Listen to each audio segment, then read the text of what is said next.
This is Orson Welles, speaking from London.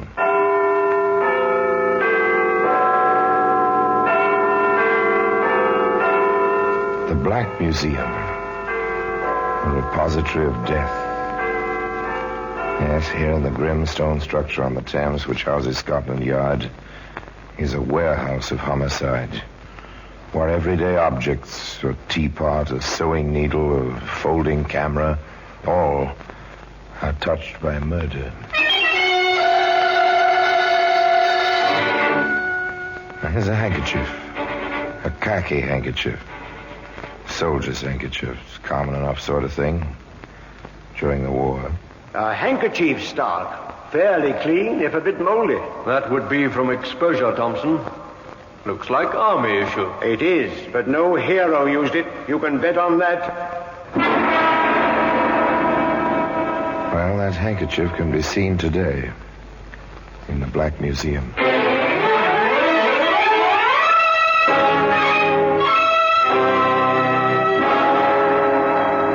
From the annals of the Criminal Investigation Department of the London Police, we bring you the dramatic stories of the crimes recorded by the objects in Scotland Yard's Gallery of Death, the Black Museum.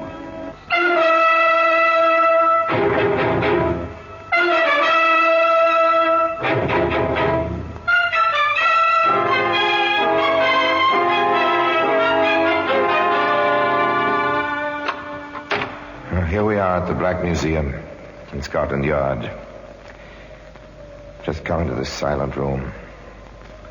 Outside, the Thames is busy with London's river traffic, and just upstairs, police communications tap from the teletypes, ring from the telephones. But here, as I say, is silence.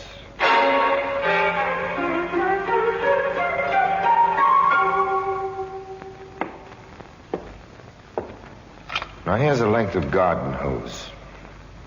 Once it was connected to an exhaust of a car. From there up through the floorboards. The time was winter. The driver rode with all the windows closed, and the car crashed. The man died. It wasn't exactly an accident, no. It was murder. Here's a German Mauser, war trophy heavy gun. Strange, a tiny woman held it with two hands, smudged her own fingerprints. She was found out. Her hands gave her away. The paraffin test, you know, for gunpowder smoke. Ah, here we are. Here it is, the khaki handkerchief. Originally, it was intended for camouflage. Fairly shouted for recognition at the right time in the wrong place. Yet the trouble first appeared as the commonplace ringing of a telephone.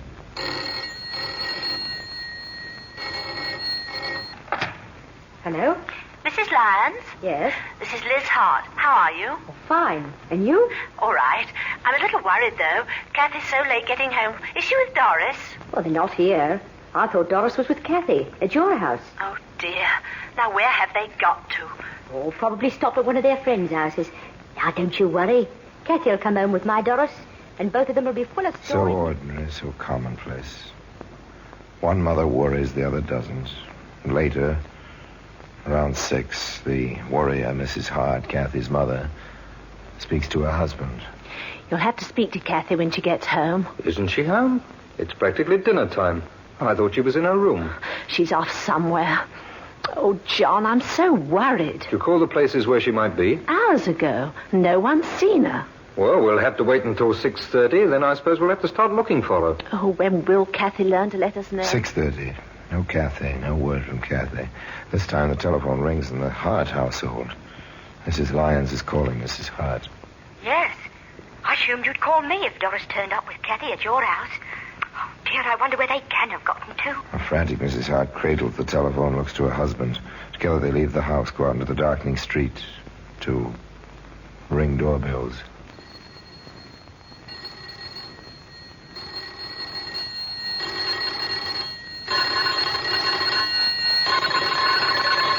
I'm sorry to disturb you, but I'm trying to find my girl. But the Carters haven't seen Kathy. Excuse us, old man, but our Kathy seems to be among the unaccounted for. No, the Bradleys haven't seen Kathy. Sorry to bother you. Have you seen anything of our girl? No, the Corbetts haven't seen Kathy. Oh, please. I'm almost frantic. Where's my... Oh. No one has seen Kathy. No one's seen Doris. Word is getting around now. The rumors spread. The time grows later.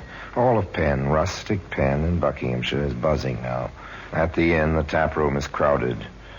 Closing time draws near. Still, no word. Penn Inn, landlord speaking. Oh, this is John Hart. Look, Lyons and I are together at my place. Do you think some of the men would help us start a search? Well, I'll ask them, Mr. Hart. I'm sure they will. Now, you stay right where you are. We'll be along very soon. Can I have your attention, men? Your attention, men. Hart and Lyons need help. They want to start a search. Now, how many of you fellas will help? After all, neighbors are neighbors. And if we can... So it begins. The long, hard search continues. It's 6 hours now they've been missing. It's dark, very little moon. The lanterns of the searchers move around the village of Penn through the fields and the clumps of trees in ever-widening circles. The men beat the fields. At the Hart home, 2 mothers wait and wait and wait. Yes? Nothing yet, dear. Try not to worry. Nothing yet. The sun rides high above the fields and woods of Buckinghamshire. Sun passes its course, descending behind the hills to the west. Already the searchers, hundreds of them now, have moved outward from Penn, some 4 miles outward. The night is coming on. The doorbell rings. Yes? Just on my way to the inn, ma'am, for more lanterns. And just to tell you, we'll keep at it all night, if need be. And there's nothing yet. Night again. Now the police are in the search, and with them a group of soldiers from a nearby camp. Steadily, monotonously, the men work, their voices subdued, the lanterns bobbing and weaving over the countryside. Outward, always outward from Penn. 5 miles now, 6 miles. As the radius lengthens, there's more ground to cover. False dawn grazes the sky to the east, and the morning star low in the west begins to pale. Over here, mate! This way! Hello! You found something, matey? I found something. Yeah? Covered up with leaves they were. Just behind me here.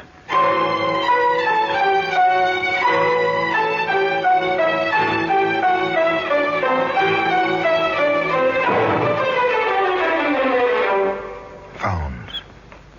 The weary men brought the terribly tragic news back to Penn.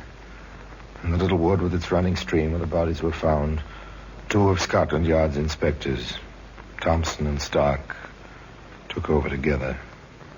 Now was the time for professionals at manhunting.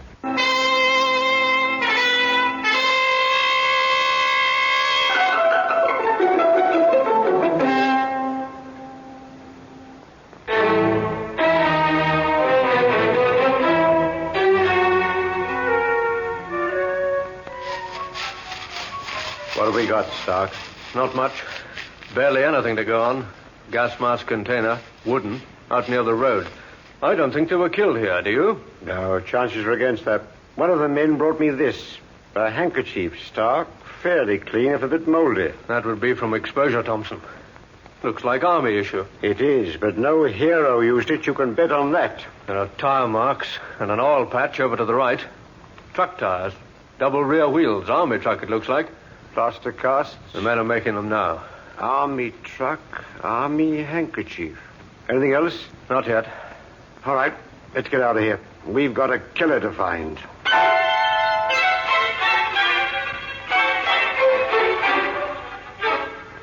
They know the routine, these 2. But grimly they set about the work. Stark takes the gas mask container, the plaster casts, the handkerchief to the experts at the yard. Thompson stays on in Penn. He visits a different kind of yard. Doris and Kathy were once my pupils, Inspector. I have a very personal reason for wanting to help you. But just how can I? It doesn't need me to tell you, miss, how observant children can be. Now, it occurred to me that some of the kiddies in your school who live near the Hart's home might have noticed something unusual on their way back from school. course, it's only a shot in the dark, but a child might remember something that a grown-up would forget. I see what you mean, Inspector. Right then. Now, who in your class lives near the huts? Let me see now. Linda Carter. Oh, yes, and Kenneth Bradley. They're playing just over there. Come with me.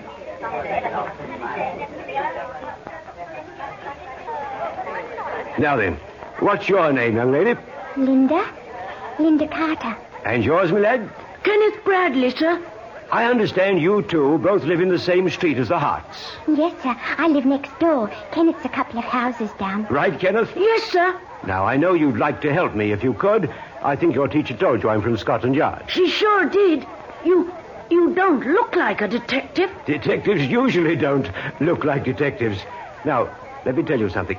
We're looking for a truck. A large, heavy truck. An army truck, maybe? Maybe.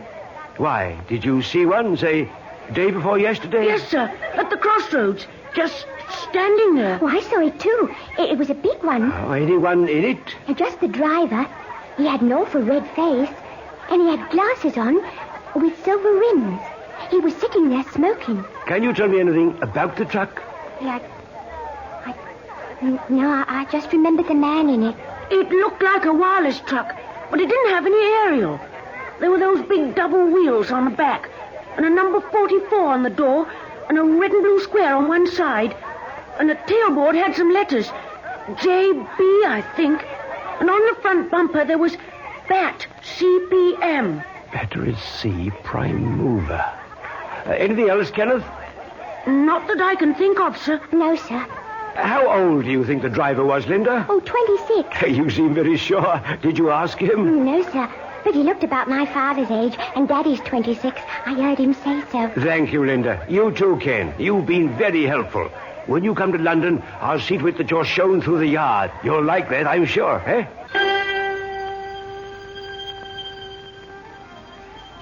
Inspector Thompson sought out his colleague Stark at Scotland Yard. I've got good descriptions. The truck and the driver. How about you, old man? Laundry mark and the handkerchief. Print on gas mask container, that's all. Anybody seen them in the truck? A man and a woman, about a mile apart, along the line from the school towards where they were found. Any numbers in the truck? Battery, regiment, and division insignia. That laundry mark's going through the mill.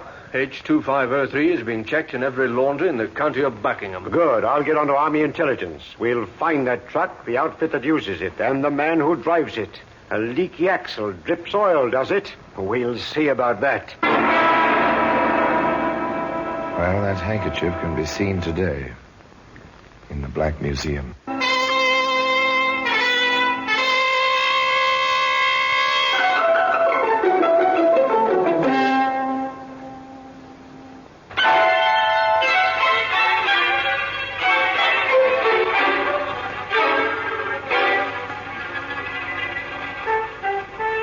Now it was routine, except for the unforgettable sight of leaf-shrouded bodies in the wood.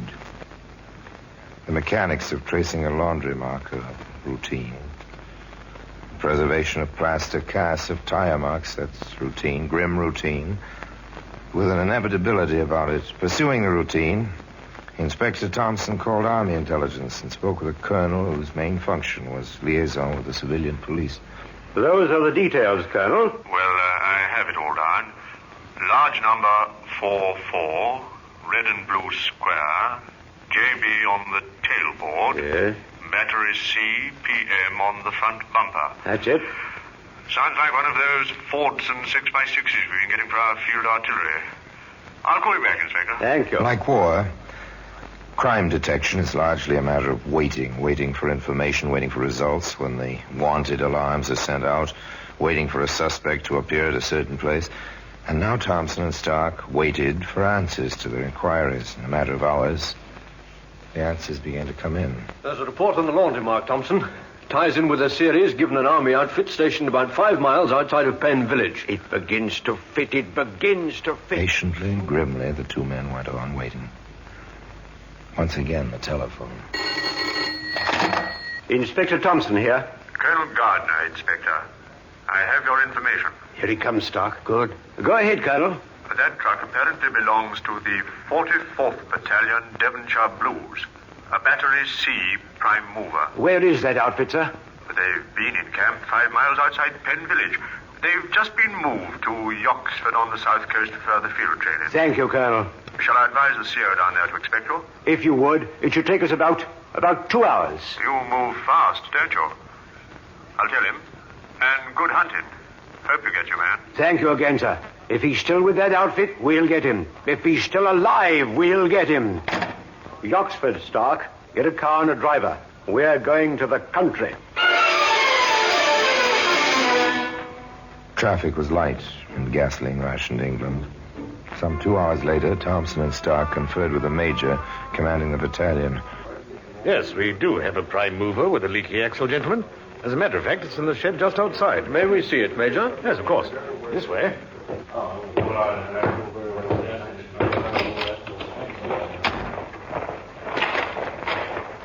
I have the tire cast, Stark. Good. Yes, our accommodations are still a bit primitive. No proper garage facilities. We just moved into this setup day before yesterday. We understand, Major. You've been having much trouble with that truck? Oh, yes. A few days ago, just before we broke camp near Penn, and that's over in Buckinghamshire. Yes, we know the place. We released the truck to the maintenance depot. Apparently, there isn't much they can do with it. The main differential is a problem. Well, there we are. JB on the tailboard. Have a look at the inside, will you? I'll take the tires and the markings. Check. 44 on the door, yes. Big enough, the lad could hardly miss it. Red and blue square. Our battery shoulder patch, Inspector. Yes, I thought so. Markings all checked. Let me see now. The tires. Falling in here, Thompson. Yes, tires checked with the cast stock. Well, we expected that. Here's something on the tarpaulin. What do you make of these stains? Want a guess, old man? Well, your guess is as good as mine, and it'll be confirmed by pathology. Blood. I think we're through here, Major. May we go back to your office, please? Blood on the tarpaulin, crumpled up and tossed into a corner of the truck. I don't think they were killed here, do you? No, chances are against that. No blood around here. But blood on the tarpaulin in the truck. The two detectives and the major went back to the orderly room. I think we'd better see the driver of that truck, Major. Oh, yes, of course. Sergeant Carroll. Do you know who drives the prime mover for Battery C? That'll be Driscoll, sir. Oh, where is he now? I expect he's in the battery day room, sir. Oh, bring him over, will you? With his gear, duffel bag, the whole outfit. Yes, sir. The sergeant turned and left. The major, with Thompson and Stark, waited silently, each busy with his own thoughts. An army is a cross-section of the population, they say. If this Driscoll did this thing, part of that cross-section, I suppose. That blood stain. I hope there's enough for pathology to type it. Laundry marks. His shirts and underwear ought to have the same mark as the handkerchief, if he's the man. In the day room of Battery C, the situation was normal. The sergeant walked in without attracting too much attention. Oh, here you are, Driscoll. What's up, Sarge? You are. Major wants you. Well, what's wrong now? He didn't tell me. Let's get over to quarters first. Well, what for? Major wants to see your gear. All of it. Oh. Let's go. Was the waiting over? Out of the seeming anonymity of the army, had they found their man, and so quickly? In my office, Sergeant. Yes, sir. Oh! Colonel Driscoll, Major. Thank you, Sergeant. Dismiss. At ease, Driscoll. Thank you, sir. This is Inspector Thompson and Inspector Stark, Scotland Yard. They have some questions, Driscoll. Answer them. I'll try, sir. Well, he's all yours, gentlemen. May I examine your duffel bag, Driscoll? Of course, sir. The blouse is rather wet, isn't it? Caught in the rain, sir. Must have been quite a rain to go through the pockets like this. It was, sir. You're sure you didn't wash it yourself and pack it before it was dried? No, sir. It was the rain, sir. How do you explain this shirt? The cuffs cut off like this. Came back from the laundry with the cuffs all frayed. I cut them off. Only used a shirt round the truck, sir. I see. Driscoll, does this handkerchief look familiar to you? Like any other handkerchief, Inspector? Thompson, the laundry marks. Here, collar of the shirt. I see it. We'll try again, Driscoll. Look at the laundry marks on the shirt and on the handkerchief. Seems to be yours, doesn't it? I wouldn't know about laundry marks. They're identical, aren't they? Have you had a handkerchief like this recently? All the army issue is the same, sir. We get a lot of trouble getting things back from the laundry. Someone else could have had this handkerchief. Rather a careless laundry, Driscoll. Sorry, sir. Yes, sir. Have a look at this tarpaulin, Driscoll. Yes, sir. What's your guess about those stains? Grease, sir. That shape? That color? Might be blood, sir. This tarpaulin comes from your truck, Driscoll. I never saw the stain, sir. Might be someone swapped this one for mine. Driscoll, where were you on the 19th, 3 days ago? Maintenance depot. Repairs. Leaky axle. Did they repair it? Well, they couldn't. Not in the time we had before we moved down here. I see. Anything else, Stark? Not at the moment. Major, we'd appreciate it if you'd hold this man under escort. There are still a few inquiries to be made. Yes, of course, Inspector. Oh, Sergeant, in here, please.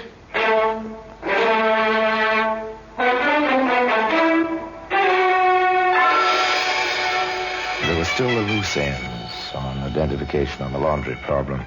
Driscoll wore horn-rimmed glasses. Inspector Thompson asked some more questions.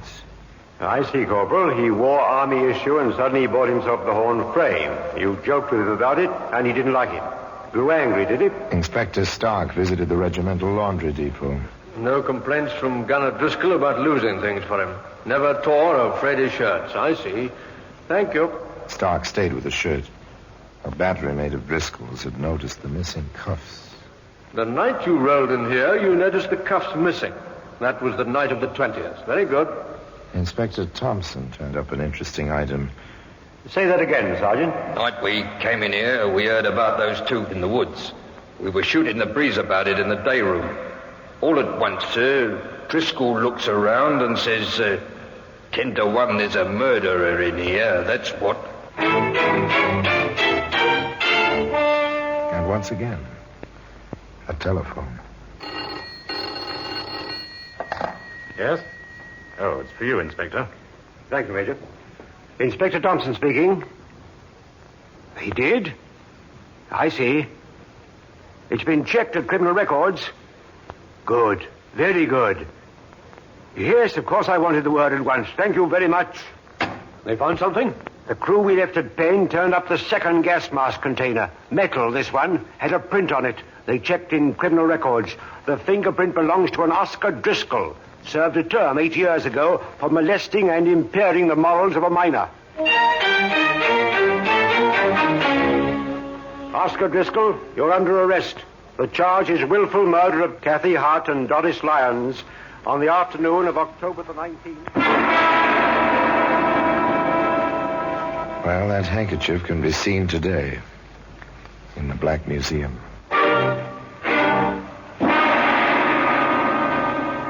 The defense, of course, was insanity.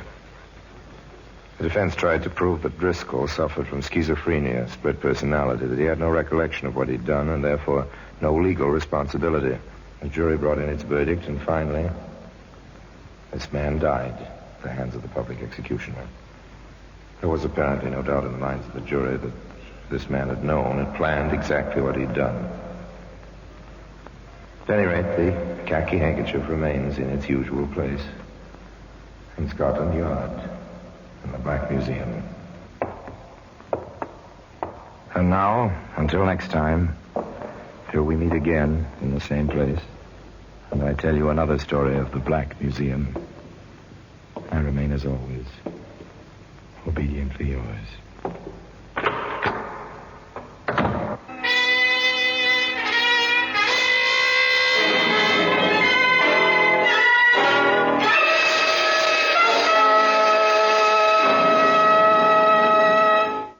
This is Orson Welles, speaking from London.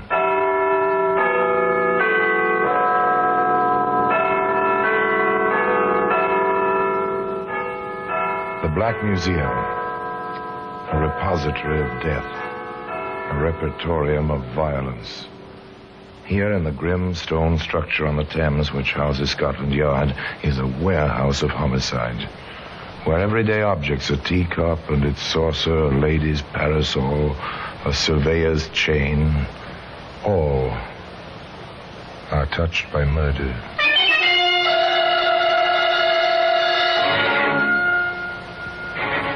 take this lady's shoe.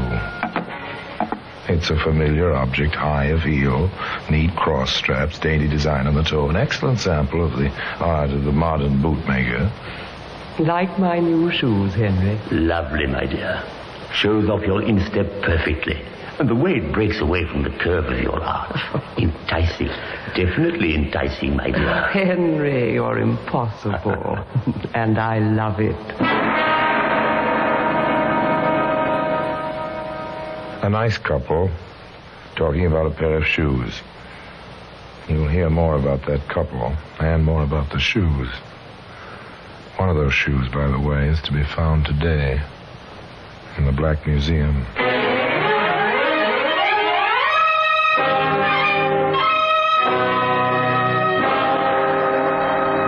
From the annals of the Criminal Investigation Department of the London Police, we bring you the dramatic stories of the crimes recorded by the objects in Scotland Yard's Gallery of Death, the Black Museum.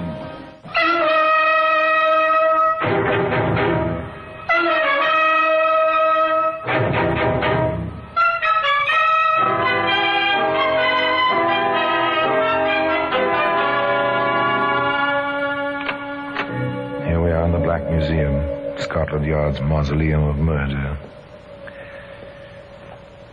Here lies death. Yep.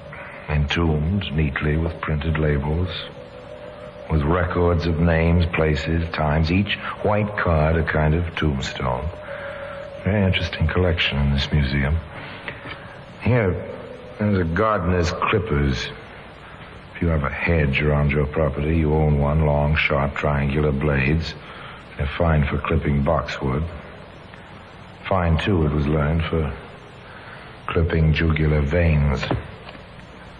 And here's a true weapon, a revolver, lady's gun. This little .22. But the lady who used this one summer evening made very sure of her victim. She coated the tiny bullets with cyanide. Yes, and the shoe. Oh, the pair of them, of course. Charming, delightful. That's the type of fragile footwear a lady of some means would be expected to own. Elizabeth Marlowe was just such a lady. And she bought the shoes to please Henry Higley, who'd persuaded her that her age of nearly 40 was not too old for marriage. And she wore them as she drove through the stormy night, which marked the beginning of her honeymoon. The storm seems to be getting worse, Henry, darling. Don't worry, my dear. Here's the inn. The light's just ahead. Too bad the house wasn't ready for us tonight. Our first night in our own house. I'd have loved it, dear. It's so charming, so Elizabethan, from half timbers to the moat. Imagine a house with a moat. I wanted something Elizabethan, darling. After all, it'll be a setting for my Elizabeth. Gay, happy conversation, honeymoon talk. In spite of the rain pouring over the windshield. In spite of the dramatic lightning and the rolling thunder. Henry helped Elizabeth out of the worst of the rain, handed her a funny little terrier named Patsy, which Elizabeth had insisted on bringing with her, and then knocked on the door of Webley's Inn.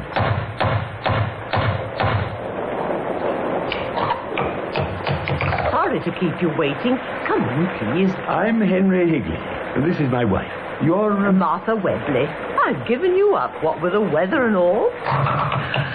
We wouldn't have missed this for the world, Mrs. Webley. The storm. Well, it's almost romantic. Oh, the little dog. Oh, isn't he sweet? Are our rooms ready, Mrs. Webley? Of course. And a fire going against the storm.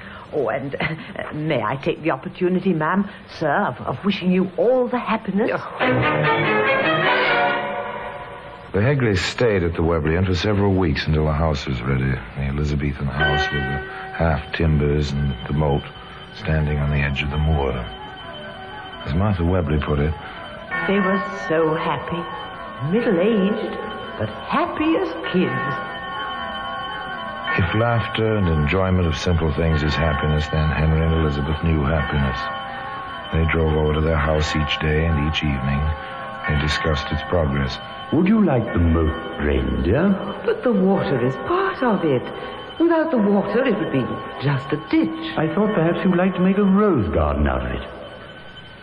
But there was a garden at the rear of the house, so the water stayed in the moat. The mock drawbridge was always down, and very soon Henry carried Elizabeth across the bridge and into their home. Home at last. It's going to be wonderful, dear. Glad you bought the place? We bought it, darling. With your money, sweet. What's mine is yours. Ours, darling, always. Now, come along upstairs. There's always a lot to do in a 10-room house. Nobody with any sense tries to run a place of that size without help. So Henry, with Elizabeth's approval, interviewed several local young ladies. What's your name, young woman? June Godwin, sir. And here's my reference. Yes, I see. Upstairs maid, also a parlour maid. Any cooking? Just plain cooking, sir. My wife and I are plain people. We thought we'd try to get along without a regular cook, for a while at least. I'll do my best, sir. I'm sure you will. Then I'm hard, Mr. Wrigley? Why not? You've a good reference. That'll please your mistress, and you've your share of good looks. That pleases me.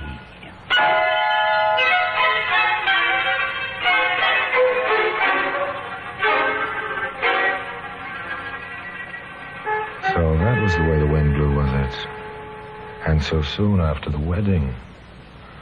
Well, well, well. Little June Godwin went about her business, dismissing the remark as the pleasantry of a new employer who wanted her to feel at home. Now Henry established the custom in that household of giving his wife her breakfast in bed. June prepared the tray and took it upstairs. She'd been doing this for about a week. My, don't we look fresh and neat and beautiful this morning? Mr. Hickley, please, sir. Don't. Shy, are you, eh? With those eyes and that figure. Come here, little one. No, sir. Please. What do the boys hereabouts think of you? I wouldn't know, sir. If you'll excuse me, sir, I'll take the tray to Mrs. Igley. Handled herself well, didn't she, for a country girl? There's no nonsense about June Godwin. She needed the job.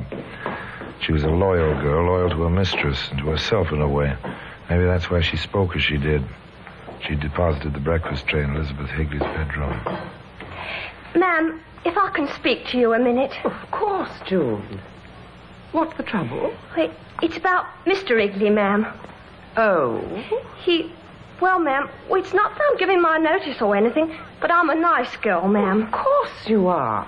Mr. Igley, ma'am, he tried to take privileges this morning. Perhaps you'd better try to June finally managed to tell her mistress the brief details. Elizabeth was hardly pleased, but she showed nothing of her feelings to Henry, at least on that score. Of course, there may have been something more than a slight edge to her tone later that day, as she said to him, "There's a notice from the bank, Henry. It says my account is overdrawn." Oh? How much? Almost £300. This never happened to me before I added your signature to the account. Oh, but there was plenty there. I know. But there's a cheque here which I thought was for £30, and it turns out to be for 300. But I thought I told you, darling. It was 300. In any case, dear, your dividends are due in a few days, so let's not worry about it. A simple explanation, and very smooth. Just the type of explanation an infatuated woman can be expected to accept. But for Elizabeth, the infatuation and the honeymoon were over.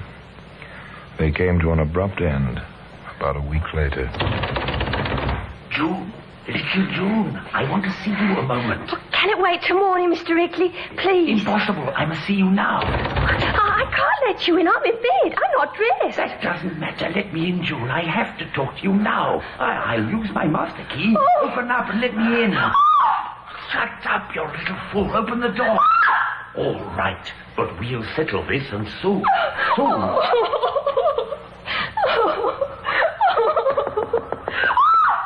What's wrong, June? Are you ill? Oh, Mrs. Higley, Mrs. Higley. Oh, Mrs. Higley, I'm so frightened. I understand, June. It was my husband. Again. Wasn't it?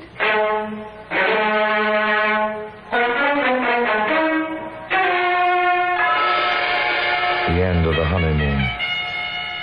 It came quickly after that. Elizabeth said simply.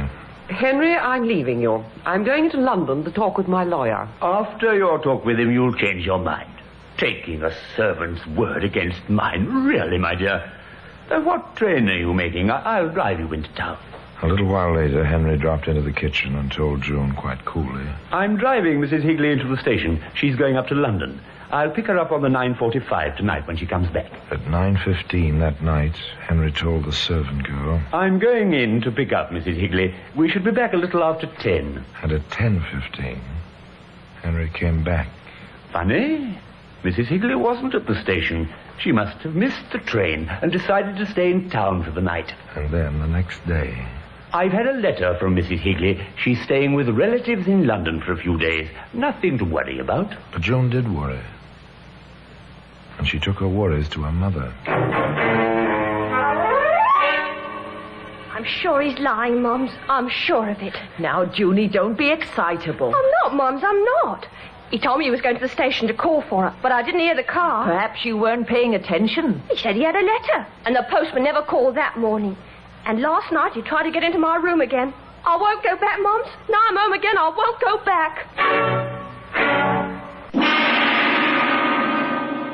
Orson Welles will be back with you in just a moment.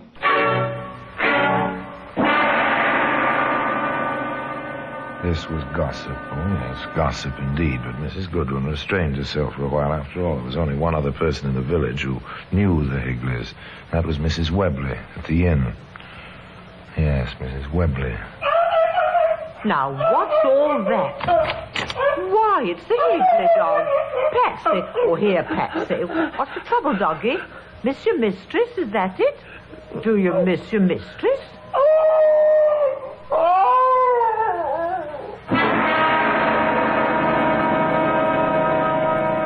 The shoe, by the way, reposes today in an honored position in the Black Museum.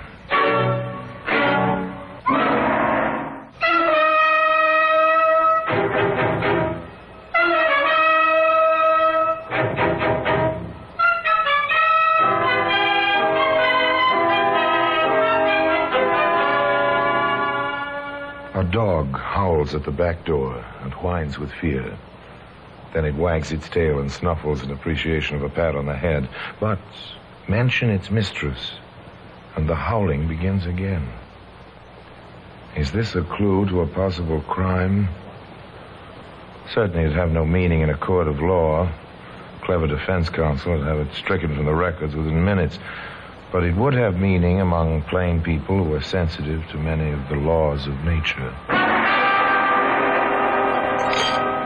Another cup of tea, Mrs. Godwin. No, thank you, Mrs. Webley. June, dearie? I couldn't touch a thing. I'm so upset about the poor little doggy. Oh, she's all right. I'm sure But you said you called the moat house and he came for the dog right away. Oh, I doubt he'll hurt the little animal. Has other things on his mind, he has, with that one working for him. That Muriel, you mean? Exactly. And glad I am that my June up and left him when she did. Have you seen or heard of Mrs. Higley, dear? Not a word. No sign. But then, maybe she knows about that Muriel. 3 people knew about that Muriel by now. A new hired girl at Henry Higley's house. And before very long, others would know. But this held no foreboding for Henry Higley. Now for that Muriel. Now, Mr. Higley, you mustn't. Why not, my dear? Who's to know except you and me? Oh, Mr. Higley, how you do go on. Oh, Mr. Higley. Give us a kiss, pretty one. But never say I told you it went with the job. Oh, well, just one. Muriel, when are you going to stop calling me Mr. Higley, eh? A kind of mean paradise surrounded by a moat filled with water, reached by a mock drawbridge which was never raised. And into that pseudo-idyllic setting, across that bridge, there strode a caller.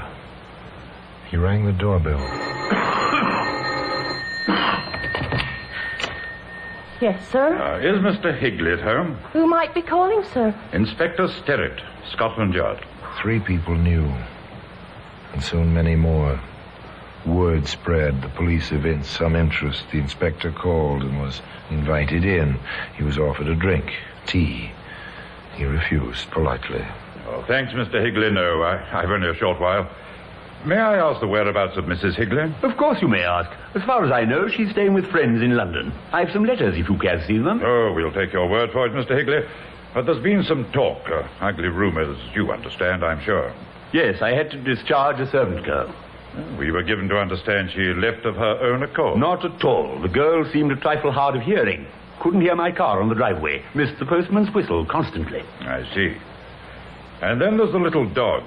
Seems to have been howling a bit. Oh, if you look out of the window there in the back garden, Seems quite contented, doesn't she?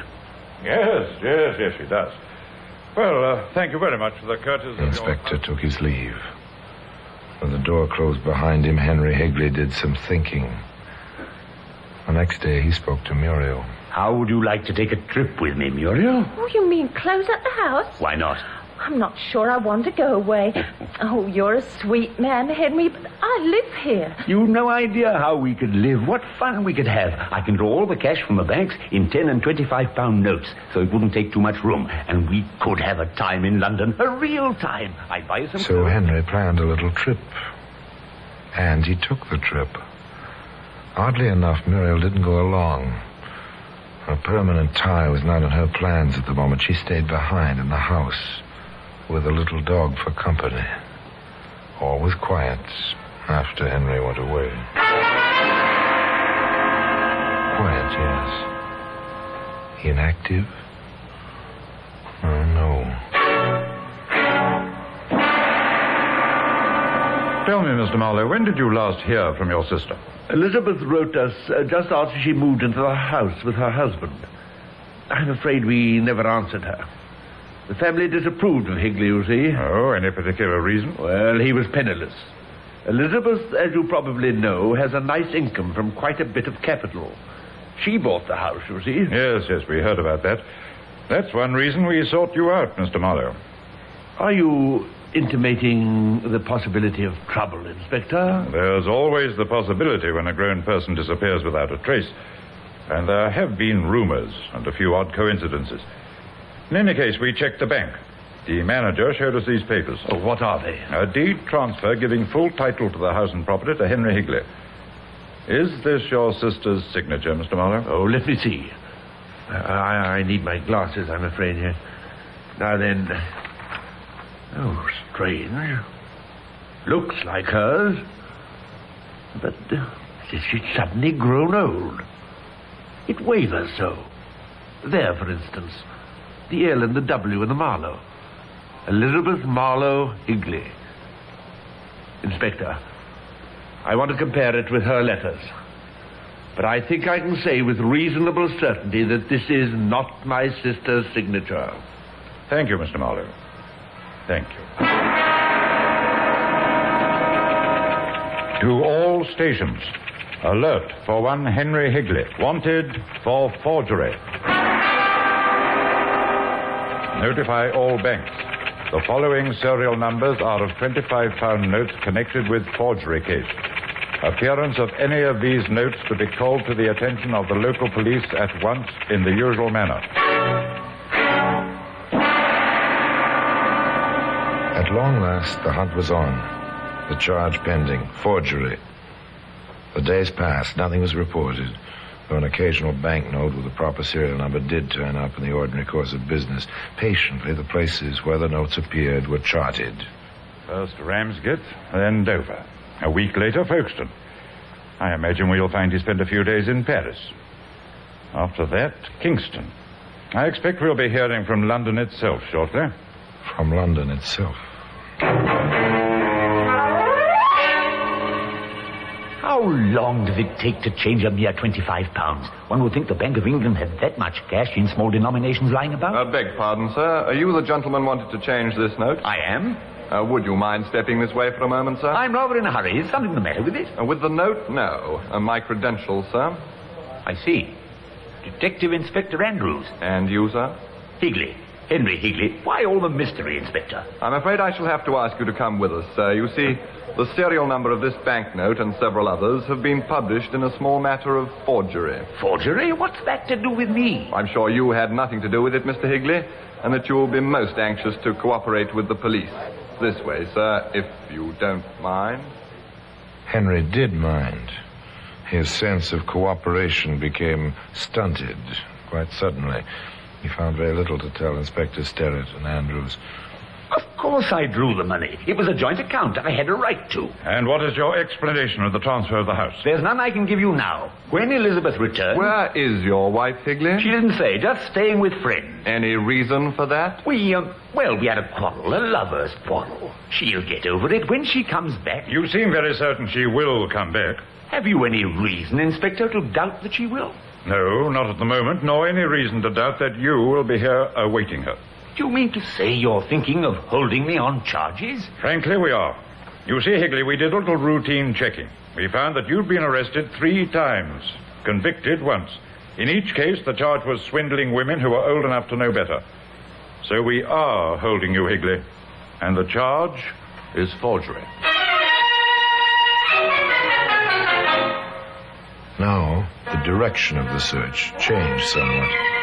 Henry Higley was safe, and he'd remain so until Elizabeth Marlowe Higley was found. We've no right to take the house apart like this. Mr. Higley will... I'm sorry, my girl. We have a warrant. I don't understand, sir. What are you looking for? Not what, my girl. Whom? We're looking for Mrs. Higley. In the cupboards and under the floor and... No. Oh, it isn't true. It isn't. She went away. They took the house apart and put it back together again. Nothing. They dragged the moat around the house. Nothing. Then they drained it. There it is, Sterrett. Dry as it ever will be, and nothing. Not a sign. Mud looks mighty deep. It's a quagmire down there. Watch this. Takes that stone as if it were nothing. He couldn't have thrown a body that far out, and there's no sign of anything on the sides. He might have waded out, Andrews. The water wasn't particularly deep. He'd have gone in up to his waist if he'd tried that. You know, it takes good soil to make mud like that. Yes, I noticed. Funny the way they let the garden go to seed. Oh, it's not too bad. Except for that patch of stunted bush over there, where the dog's lying. Yes, let's have a look at that, shall we? You never quit, do you, Sterrett? Human beings can't disappear without a trace. They just don't, that's all. Oh, that's a good dog. There we are. There. These aren't stunted, Andrews. These are new plantings. You're right. Look here, the whole area, straight to the moat.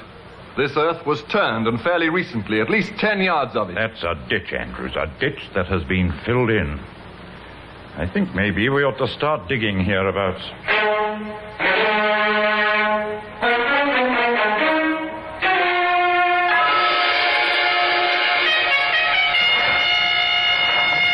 8 hours now, and still nothing. There'll be nothing. Another good idea gone wrong. Shall I tell the men to stop? Yes, you may as well. Hello? Sterrett, that dog. She's found something. Yes, something she's recognized. Get those lights over here, man. All right, they're coming up here. All right, yeah, come on here. All right, you can start digging again, but carefully now. All around that spot. It's pretty obvious, Andrews. There's a body attached to that lady's shoe.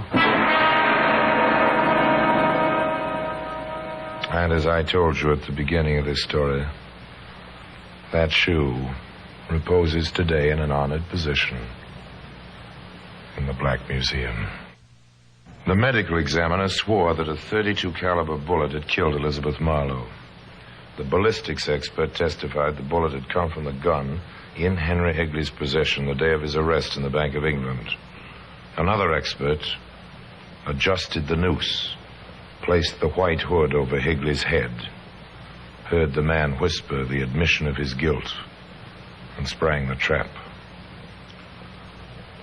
Martha Webley has Patsy now, and the little dog enjoys the fields around Webley's Inn. A fit reward, I think you'll agree, for the faithfulness which brought her mistress's killer to final justice.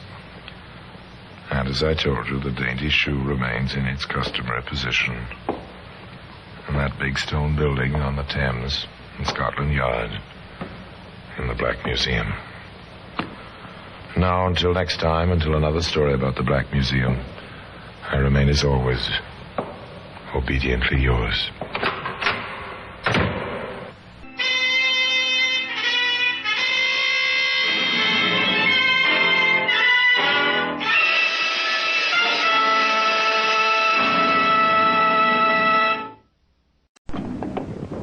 Orson Welles, speaking from London.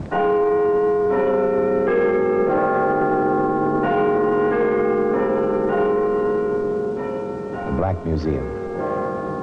Here in the grim stone structure on the Thames, which houses Scotland Yard, is a warehouse of homicide. A warehouse where everyday objects, a phonograph record, a desk pad, a flashlight, all are touched by murder.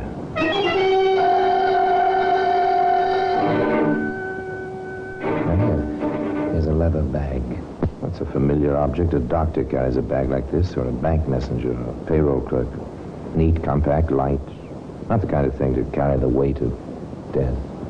You know, Sergeant, I like to think of all our cases as wrapped up neatly in a bag, like this. One package. I know what you mean, Inspector. This case now, it should have been open and shut. Like that. Today, that leather bag can be seen in the Black Museum.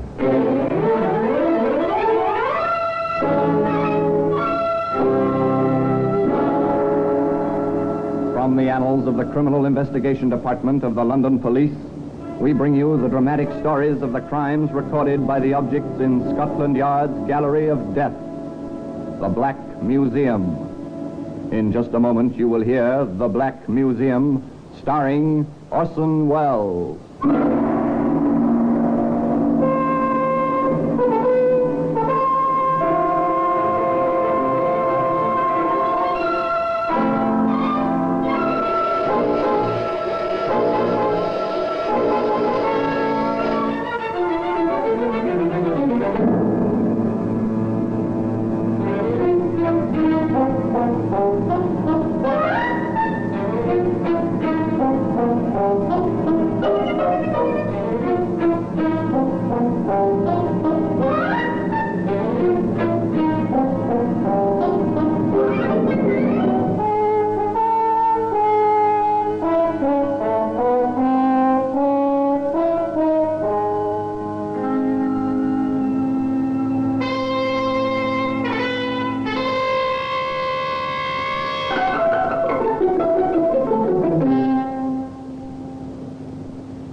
Now, The Black Museum, starring Orson Welles.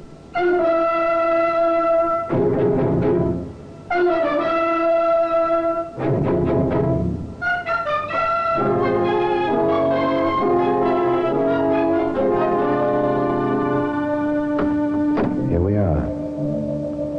Here we are in the Black Museum, Scotland Yard's mausoleum of murder. It's by now a familiar place, at least to me. The vaulted ceiling with its sinister shadows, the stone floor, the endless shelves, the wooden cabinets, all familiar, all dedicated to the memory of murder. Here lies death, dormant now, silent, but still death.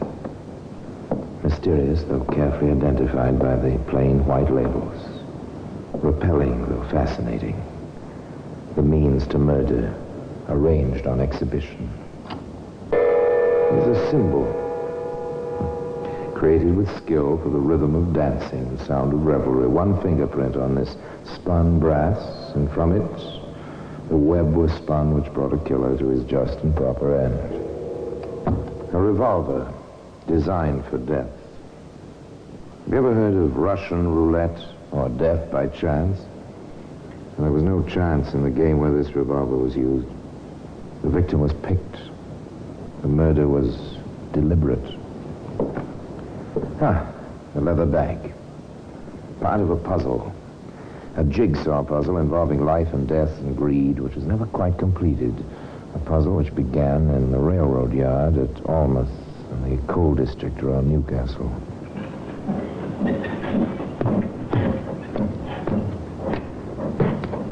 You'll get used to this way of doing things after a bit, Jimmy. Hey, I like the work, Bill. Yardman and all. Only I keep wondering where the trains come from and where they're going. You'll get over that, my boy, when you're coupled and uncoupled as many cars as I have. It'll be just routine. Train comes into the yard, like this one. climb aboard, check the carriages, each compartment like we're doing now, then break it up, reassemble, have it on its way again. Here now. What's all this? Looks like paint to me. Somebody spilled something on the carpet. Left whatever it is under the seat here. Yeah. Ain't that pretty? Have a look, Jimmy. It's a man. Dead. I've seen enough dead uns in the war to know about that. This is for the police. Murdered. Sure enough. His hat's here. Don't touch anything. This is for the police, like I said. The elder yardsman left his helper on guard and found his way to the nearest call box. Shortly after, uniformed constables took over, and within minutes, Inspector Hunt and Sergeant Lewis were on the spot. Walking spectacles, Inspector, and the man's hat. Name, Warren King on the band. Any other identification? Pass to the premises of the Bannister Colliery. Work for the mine company. And a return ticket to Newcastle. Yes, he won't be needing that with 5 bullet holes in his head. Well, nothing else here, but we'd better broadcast the information we have on him. Someone on the train may have seen him with someone else. Usual routine, The steady, inexorable routine of the police. Notify the employer, the next of kin. Advise the newspapers and the BBC. Request information. It's on the 9 o'clock news broadcast, Inspector, and I have a bit of information which may be of value. Oh, what is it, Mr. Olney? I saw King with another man in the station at Newcastle yesterday morning. You're certain it was Warren King? I've known him for years. Not well, but well enough to have seen him socially occasionally. I saw him with his little leather bag just as we went through the gate for the Almouth train. Leather bag? Why, yes. Friday's payday at the Bannister mine. King was payroll clerk. He always drew the cash to pay off the men and took it down to Almouth himself. Oh, and the man with him. Did you get a good look? No one I knew, but I did have a good look at him. On the tall side. Brown suit, blondish hair, quite well built. I should judge he was about 35 years old, weighs about 180 pounds. You got that description taken down, Sergeant? Yes, sir. Good. We'll have an old station alarm on him and broadcast the description. It can't hurt at this stage of the game. Mr. Olney, would you... Another step in the routine, another broadcast description. Wanted for questioning concerning the shooting on the Newcastle Almouth local. And now, of course, the rumors came in.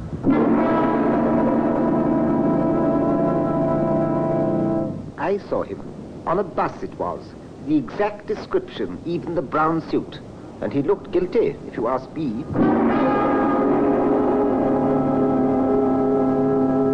In a pub it was, on High Street, talking to the bartender, flashing a roll the size of your fist. I'd know him again in a minute.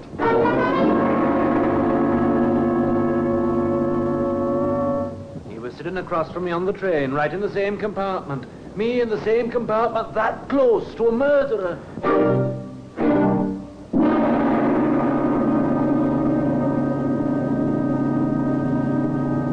Of course, none of them had the right man. One person had a real lead, though. A woman friend of Warren King's. I'd seen Warren occasionally. Nothing important, just platonic. But he did take me out, and I came to know some of his friends. Maybe you have their names, please, miss? As far as I know them. Fred Olney was one. Yes, he's been in to see us. Oh? Then there was Larry Jones and Joe Evans.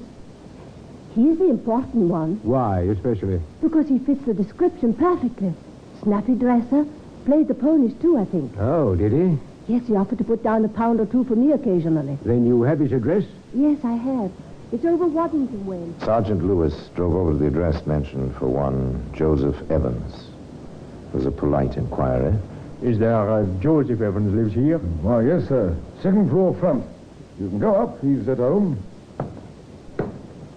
The sergeant climbed the stairs. All the usual questions came to mind. Was this another wild goose chase? How will this Evans behave? Need I expect trouble? The sergeant knocked on the door of the second floor front. Yes? Mr. Evans? That's right. I'm Sergeant Lewis, CID. My credentials. Oh, come in, Sergeant. I must say I've been expecting someone from your division. Oh, sit down. Thank you. Now, what can I do for you? It's about Warren King, isn't it? As a matter of fact, it Oh, is. it was rather a shock reading about him in the paper, then all the wireless broadcasts. You see, I was on that same train. Spoke with him on the platform, as a matter of fact. Run into him as we both put on. Rather a disarming fellow, this Evans. Eager to discuss the whole case, but none too helpful, however. As Sergeant Lewis reported. The man fits the description we broadcast, Inspector. He states, here, he put it down in writing. We talked briefly, Warren and I, then he went on to the first car while I stayed at the rear of the train.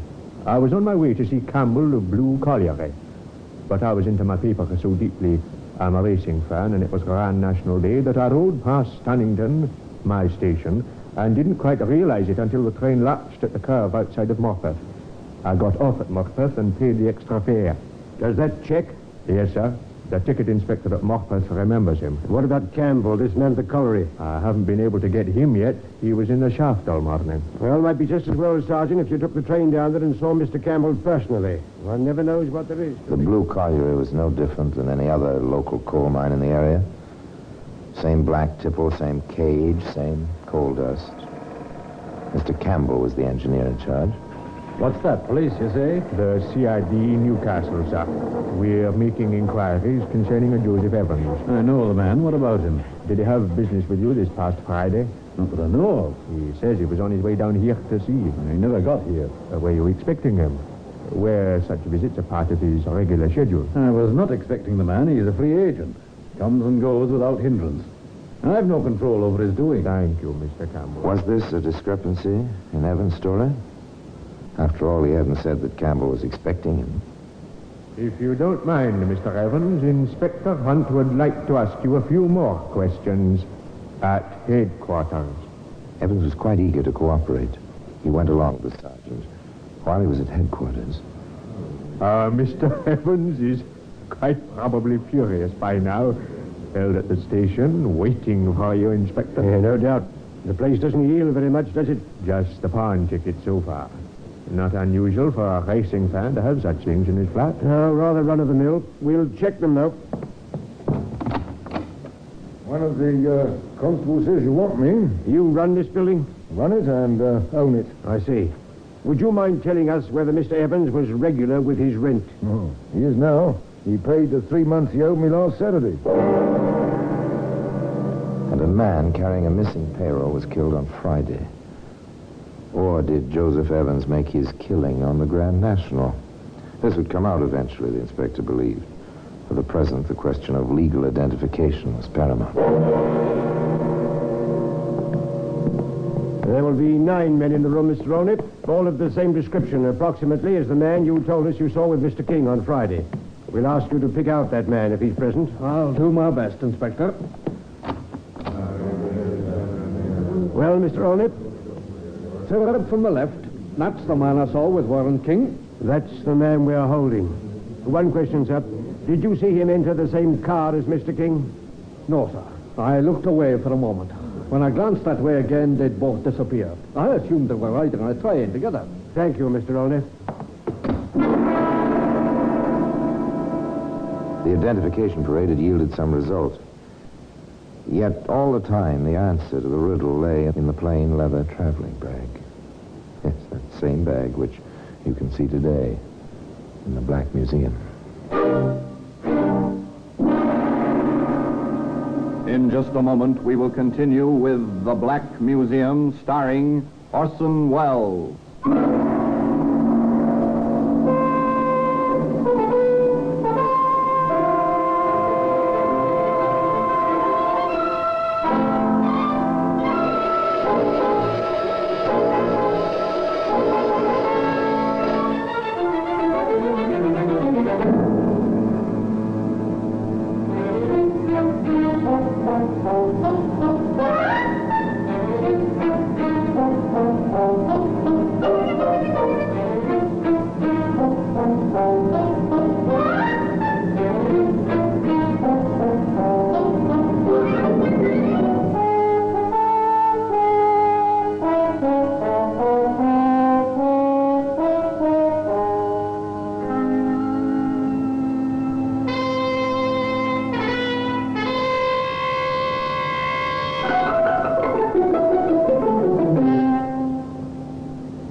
And now we continue with The Black Museum, starring Orson Welles.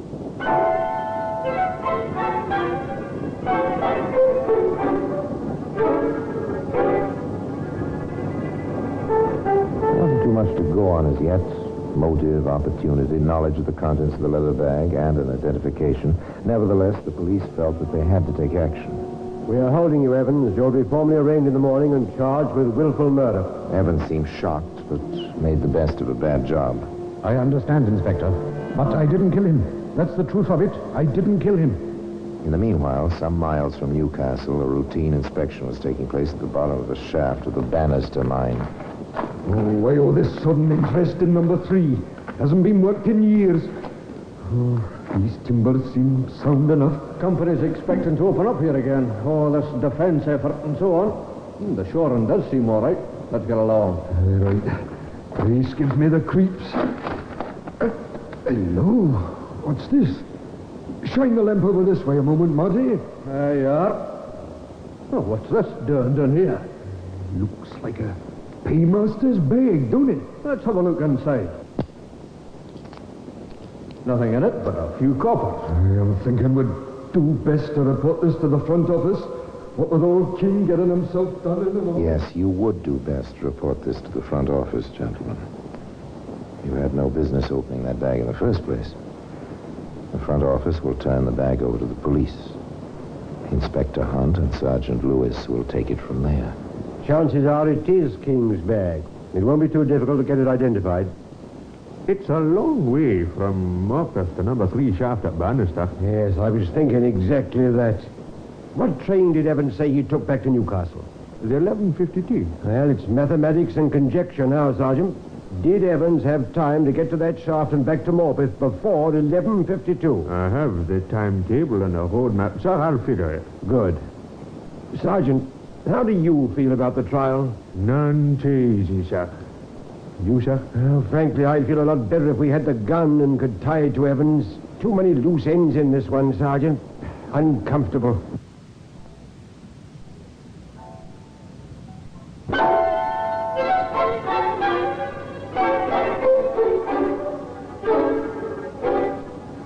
Joseph Evans was none too comfortable himself, nor was his defending counsel. They had the usual conferences in the lawyer's room of the prison where Evans was held, pending the trial. All right, man. You've admitted you spoke with King on the station platform. What then? Well, he went on about his business. Said something about the forward part of the train being closer to his exit gate at Almouth. I went to the rear. For the same reason. The exit is at the rear at Stannington. But you didn't get off at Stannington. I told the police I missed the station. I was studying the racing form for the Grand National. I had a bet to make. Did you? I did. And I won. Worse luck. Then that's how you paid your back rent. Exactly. And not even a bookie stub to prove it. Once gambling has paid off in reverse. You win and you're in trouble. Can you find your bookie? No, he's disappeared. No trace. It's flimsy. But it would clean up part of what the Crown will claim was the motive. Look here, can't you possibly remember anyone who was in your compartment with you? I wish I could. I was in first. Sat at the window, facing forward. Lost myself in the paper. I noticed no one. Too bad no one noticed you. You haven't even a description? Nothing. Everyone was noticing me, not the other way round. King must have ridden alone with his murderer. No one seems to know anything about him or his trip, except that he was killed between Newcastle and Almouth. You worked for colliery too, didn't you? That's right. Then you knew that the wages are paid every second Friday. Of course. That's going to be hard to beat. It's not good. Your Mr. Campbell says he had no idea you were coming down. I was. That's the truth. You'd been there to see him before? Several times. Always on Fridays? If that was so, it'd help. I would like to say that. I can't. Campbell wouldn't bear me out. Oh, well, we'll keep at it. Looks like our only hope is someone who remembers seeing you in that last car. As I say, we'll keep at it. It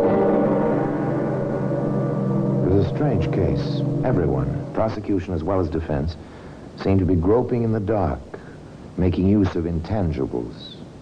People were observant, people were blind, people volunteered information, others stayed away, or didn't realize they were part of the evidence. The Crown built a fairly strong, circumstantial case. I was present when identified. There is no question he was on that train that Friday morning. He could have made it to the number 3 shaft, tossed the bag down, and made the 11:52 at Macbeth. I tried it myself one morning. I managed it walking. The next day, I tried it from Stannington. It was impossible from there. Yes, sir. They knew each other, Mr. King and Mr. Evans. They all went on dates together 3 or 4 times. I can't imagine them meeting and not riding together on the same train. He's certainly having money trouble. I had no rent from him for 3 months. And all at once, he paid his due in a month in advance. The Saturday after this here murder. It added up. Evans was there. The timing seemed to fit the evidence. The two men were friendly. Evans had plenty of motive for a payroll robbery. He took the stand in his own defense. Then the truth, as you know it, and remember you're under oath, Mr. Evans, is that you did not ride with the deceased, and you did not either rob or kill him. That is the exact truth, sir. Thank you. Your witness, Mr. Evans, you stated under direct examination that you worked for Blue Collar Ed. Yes, sir. Then you know it is the custom to take the payroll monies from the business offices of the mines at Newcastle to the mines themselves? Well, that has been the custom for many years. I did it myself for a time, some years back. But I always drew the cash from the bank at Morpeth to avoid carrying the cash all that distance. But it still was the custom in most cases to bring the money from Newcastle, and you knew about it. It was not my custom. You knew it was that of others? Well, I never thought about it. I submit, sir, that when you saw the leather bag the deceased was carrying, you realized its contents at once. I never thought about that either. I had my mind on other things. On your financial problem? Among other things. Which you hope to recoup via the Grand National Horse Race? Well, one always hopes. Isn't it possible your reason for going to see Mr. Campbell was to borrow money from him? No. What then? You must have had some good reason for this trip? Well, it was in the line of business. Will you state what line of business? It was about some wages he was paying. On that Friday? I did not know if he paid on that Friday or the next one. You were at the mine the week before? I was. Were the men paid that day? I don't know. I don't remember. Mr. Evans, are you familiar with firearms? At one time I was a guard. I carried a revolver in those days. Where is that revolver now? I don't know. Did you lose it? Or sell it? Or throw it away? I gave it back to the company with my uniform when I became an inside worker. Does the company own those firearms? Yes. Do you know where they're stored? Yes, I do. I ask you, Mr. Evans, did you take one of those revolvers with you on that Friday morning with intent to kill, use it against Mr. King, clean it and return it to its place before anyone noticed it was missing? No, of course not. Why should I? Can't you think of any good reason, Mr. Evans? No, of course not. I can think of several. Your financial problems, your intent to kill, even perhaps jealousy over Mr. King's attention to your mutual lady friend. That is not so. There was nothing. 5 bullets were pumped into Mr. King's head. 1 would have been sufficient. This suggests the additional motive of revenge. Well, Mr. Evans? I didn't kill him. I didn't. You can't make me say I did. I didn't do it. I didn't kill him. I didn't. Joseph Evans was not a good witness under cross-examination. He admitted nothing. But the impression that he knew many things which were left unsaid was vivid even in the stenographic record of the trial. The jury retired after 3 days of listening to the evidence. 2.5 hours later, they returned. Joseph Evans rose in the prisoner's box and faced them. The clerk asked, had they reached a verdict? We have. What was their verdict? We find the prisoner guilty. No, I am innocent. I spoke the truth. I never touched him. I didn't do it. I didn't do it. Who spoke the truth? The foreman of the jury or Evans? The only witness could never speak. And that witness, the leather bag, can be found today, as I've told you, in the Black Museum.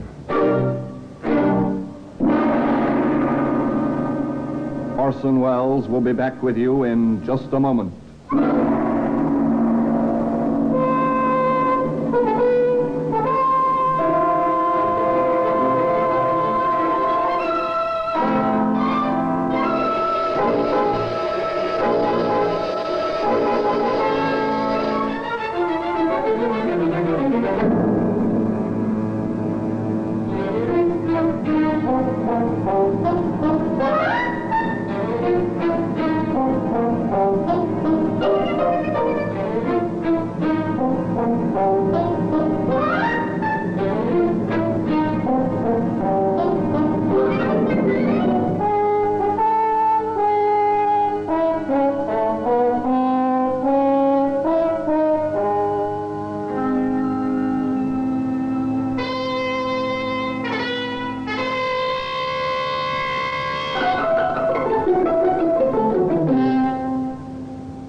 Now here in person is Orson Welles.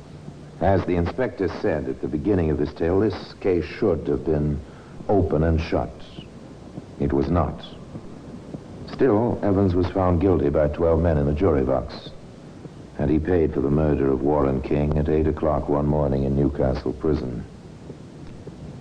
Despite the missing witnesses on both sides, the people who shared the compartment of that last car of the fatal train, the people Evans claimed could have cleared him, the people who may have seen him in the death compartment several cars forward, the people who might have placed him at the actual scene of the crime. And despite that missing silent witness, the death weapon itself.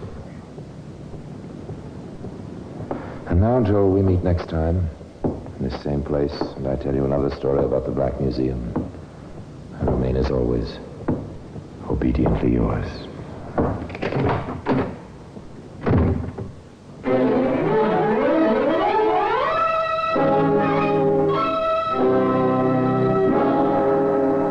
The Black Museum, starring Orson Welles, is presented by arrangement with Metro-Goldwyn-Mayer Radio Attractions. The program is written by Ara Marion, with original music composed and conducted by Sidney Torch. Produced by Harry Allen Towers.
This is Orson Welles, speaking from London.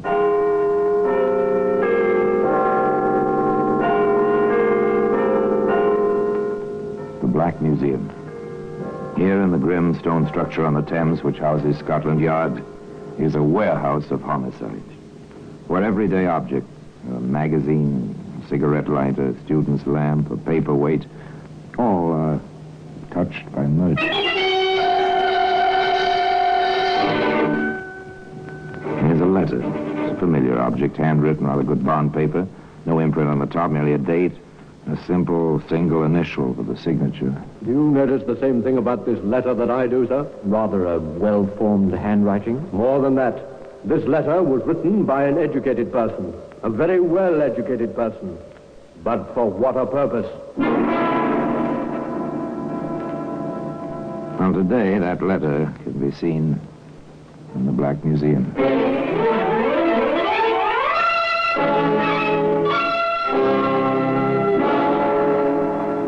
From the annals of the Criminal Investigation Department of the London Police, we bring you the dramatic stories of the crimes recorded by the objects in Scotland Yard's Gallery of Death.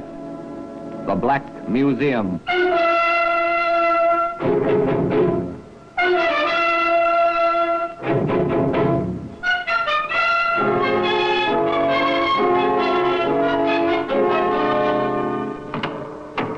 And here we are, in the Black Museum. Scotland Yard's Museum of Murder. Yes, interred in this place are countless memories, represented by the objects on these shelves and these cabinets. Memories of terror, horror in the night, of the ultimate cruelty between man and man, the killing of one human being by another.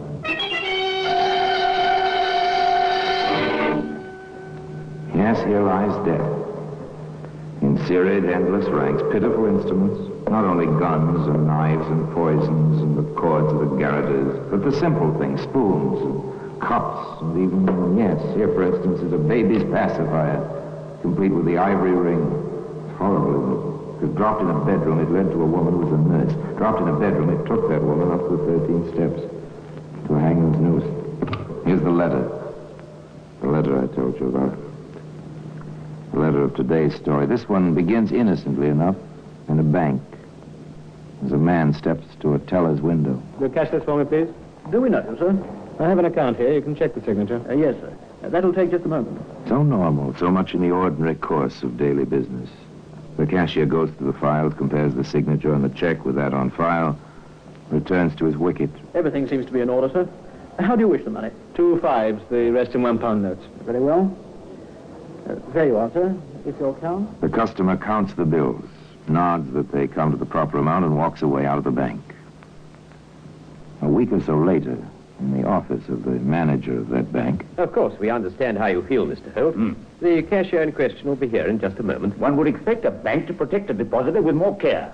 3 forged checks, each one successively larger. Apparently, the forger felt himself safer each time. Apparently. If I hadn't requested my statement and the vouchers ahead of time this month, this might have gone on almost indefinitely. Mr. Holt drums his fingers angrily on the manager's desk.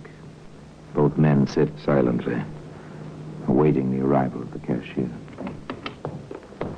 You sent for me, sir? Yes, Hollingsworth. Your initials are on these 3 vouchers. Do you remember the man who cashed these? Yes, sir. Quiet sort. Very dark. Seemed on the tallish side. Nothing at all like the gentleman sitting here. Oh, not at all. Ah, I see. Oh, this gentleman is Mr. Holt. But I compared the signatures, sir. Our usual routine. Is this a case for the police, sir? It certainly is. And I intend to see to it that the police find the perpetrator of this forgery. Forgery. And apparently quite a clever job of it. After all, the cashier did compare the signatures, and the cashier was honest, no question about that. What then did Scotland Yard have to say about it? May I ask, Mr. Holt, if you've written any letters recently to anyone you don't know? I'm a solicitor, Inspector. I have a great deal of correspondence. Of course. Let me ask you something else. Have you made any debt collections within, say, the past 6 weeks? Well, now, let me think. Yes, there was that Mr. Arthur. He'd had a bit of a difficulty with Mr. Harris. Asked me to write a letter. A lawyer's letter, you understand, Inspector? Yes, of course. Go on, sir. I wrote the letter. Mr. Harris paid his debt at once. About £50 it was. I deducted the usual fee and remitted the balance to Mr. Arthur, that was all. But you signed the letter yourself? Of course. It's not a new trick, but it's been used quite often lately. I really don't follow, Inspector. That's how the forger obtained your signature to trace our copy. What? But that's... Quite simple, yes. And the chances are that neither your Mr. Arthur, whom you saw, nor Mr. Harris, whom you did not see, neither one of them was the forger, as we've come to call him. Then you had similar cases? Many of them. And no trace of the culprit? Never a trace, nor any link. He knows what he's doing, this fellow. Clever, in a diabolical sort of way.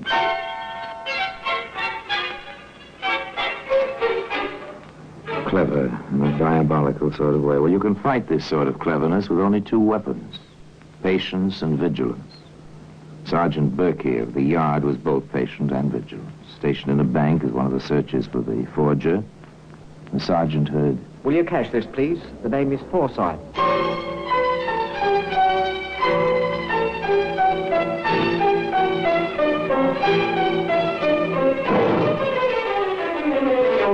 Beg pardon.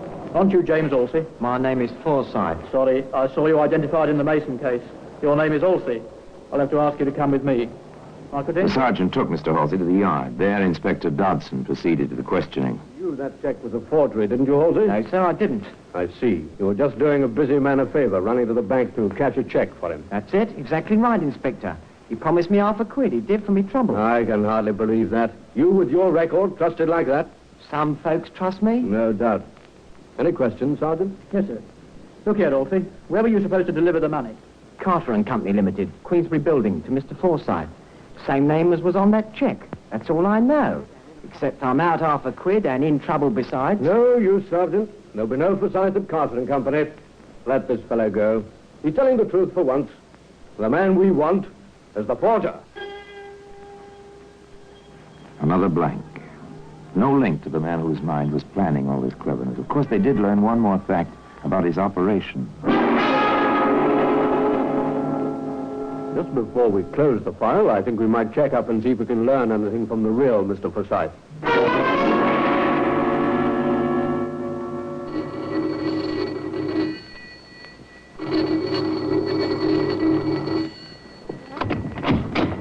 Yes?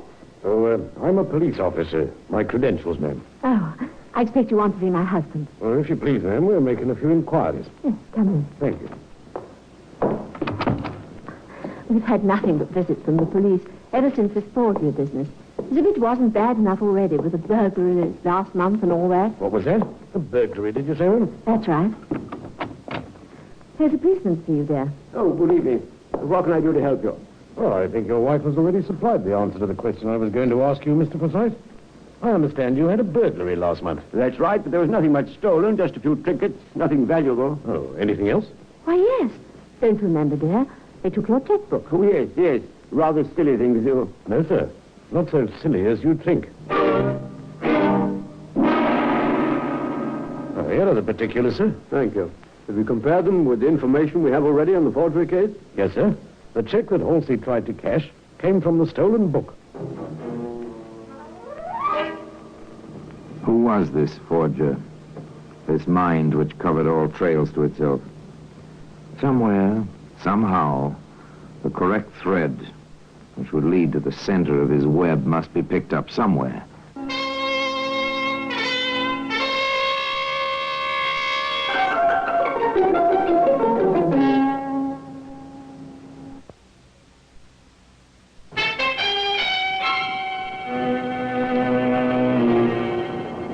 I believe some money has been placed to my credit here from my bank in London. The name is Harrison, Charles Harrison. I'll see Mr. Harrison. Just a moment, please. You know how this is done, of course. You deposit money in one bank in, say, London.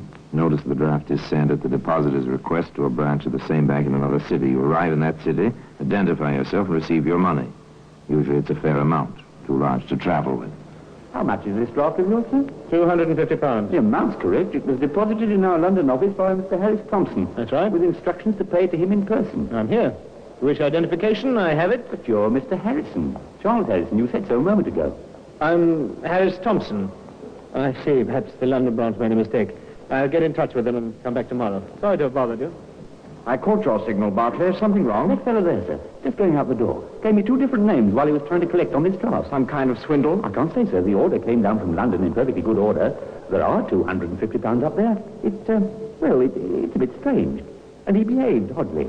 Gave his name as Harrison. It was quite simple. Quite simple, really. Money had been deposited in London. The man who was to draw it in Yarmouth would thereby acquire the appearance and reputation of wealth and honesty. When he returned with a new forged draft, it would be honored. It's a neat scheme. But the fellow mixed up the names. The Yarmouth bank reported to the Yard. Inspector Dodson came calling. We'll get out a pickup order. It might be well worth our while to talk with this Harrison Thompson, whatever his name is.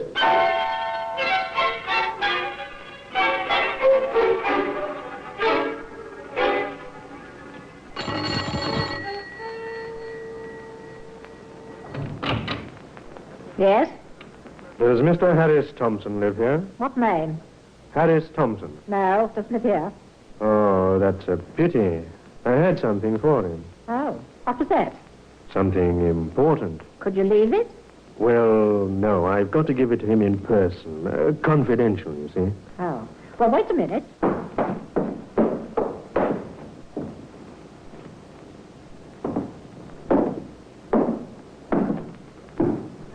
Yes? What do you want?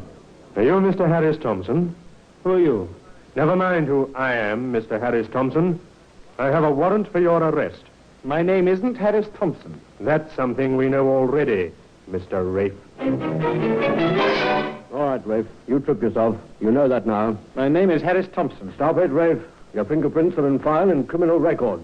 We know your name. My name is Harris Thompson. It'll go a lot easier with you if you admit the truth. My name is Harris Thompson. And that's all you'll say? My name is... All right. We've heard it before.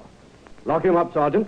The charge will be attempted fraud and larceny. Come along, Rafe. Perhaps you'll change your mind. With Rafe, Harrison, Thompson safely away in the Yarmouth jail, Inspector Dodson, in company with several Yarmouth policemen and the manager of the bank, visited the man's lodging.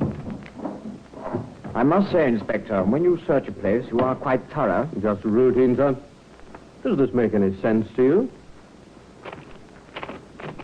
Dear friend, there is no doubt your error at the bank, while understandable, was quite grave. However, I expect to rectify it shortly.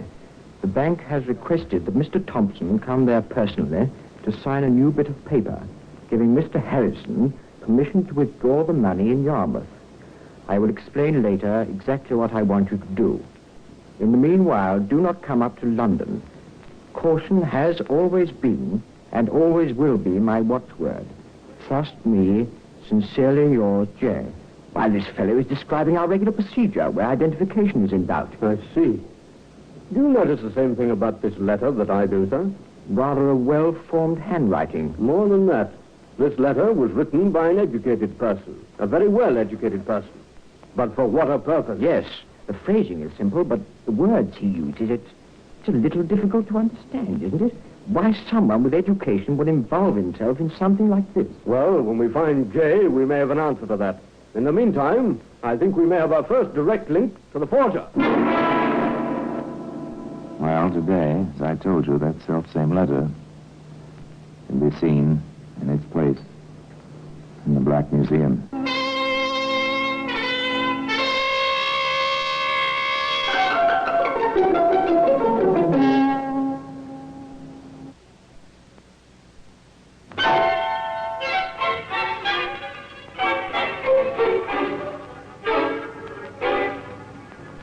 The words in the letter, signed simply J, told nothing new. The manner and style of its writing told many things.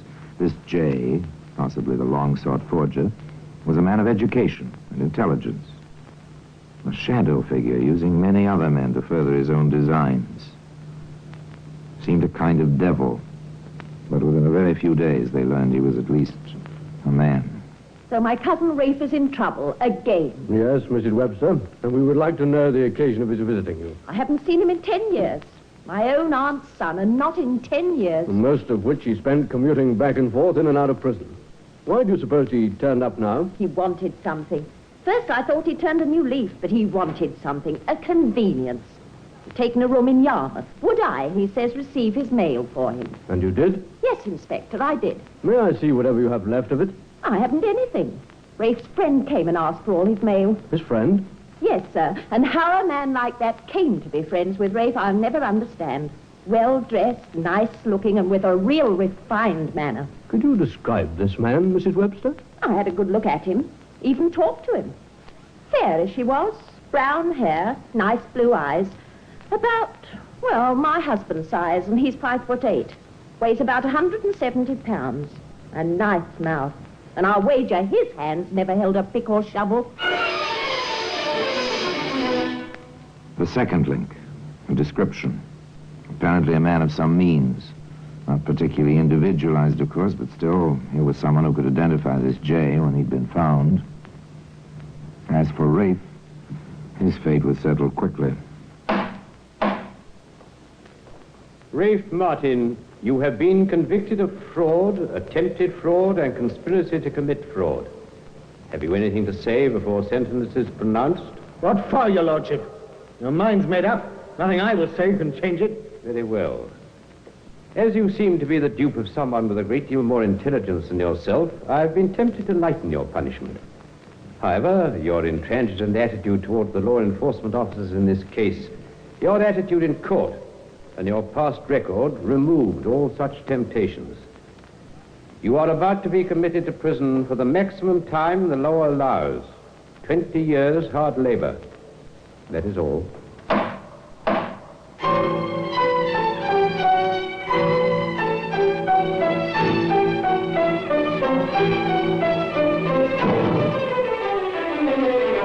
An underling, a dupe, went to prison.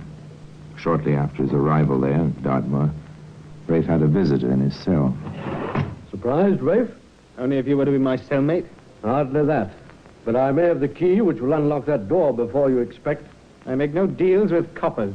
20 years is a long time. You'll be an old man when you get out. What of it? In fact, 20 years may be a life sentence for you. Nothing I can do about it? Isn't there? I think you know exactly what you can do about it. I don't talk. Your friend Jay didn't help you much in court, did he? Why should he? I don't think you owe him anything. Chances are he had the lion's share of all your little dealings, and now he's free to go right on while you're in here. Think about it, Rafe. If you change your mind, the war... Rafe thought about it. Honor among thieves. Up to a point, perhaps. But the cold, bleak winter at Dartmoor was beyond that point. At least for Rafe. All right, Inspector. But what's in it for me? I think your sentence will be considerably reduced. You were convicted on 3 counts, Rafe. The time for each might be made to run concurrently instead of consecutively, without too much difficulty. Is it a deal? Well, I can't promise. You know how such things are, Rafe. All right, I'll chance it. They never get him otherwise. He's too smart. He's a lawyer. What? That's right. Knows all the ins and outs, he does. Laughs all the time when another fella's being fooled. He's laughing at me right now. You've seen him, then? I've seen him. What's his name? Or don't you know? Oh, I know all right. But he doesn't know I found it out. Followed him home one night. Read his name on his doorbell. I can be bright at times myself.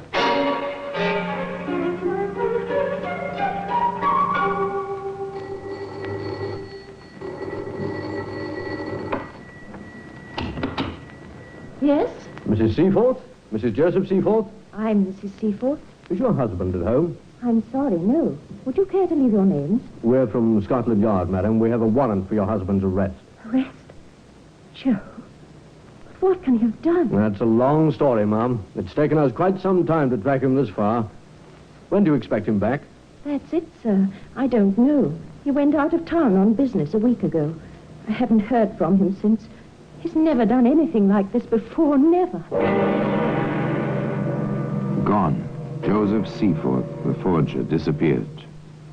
But there are certain rules of thumb the police follow in situations like this.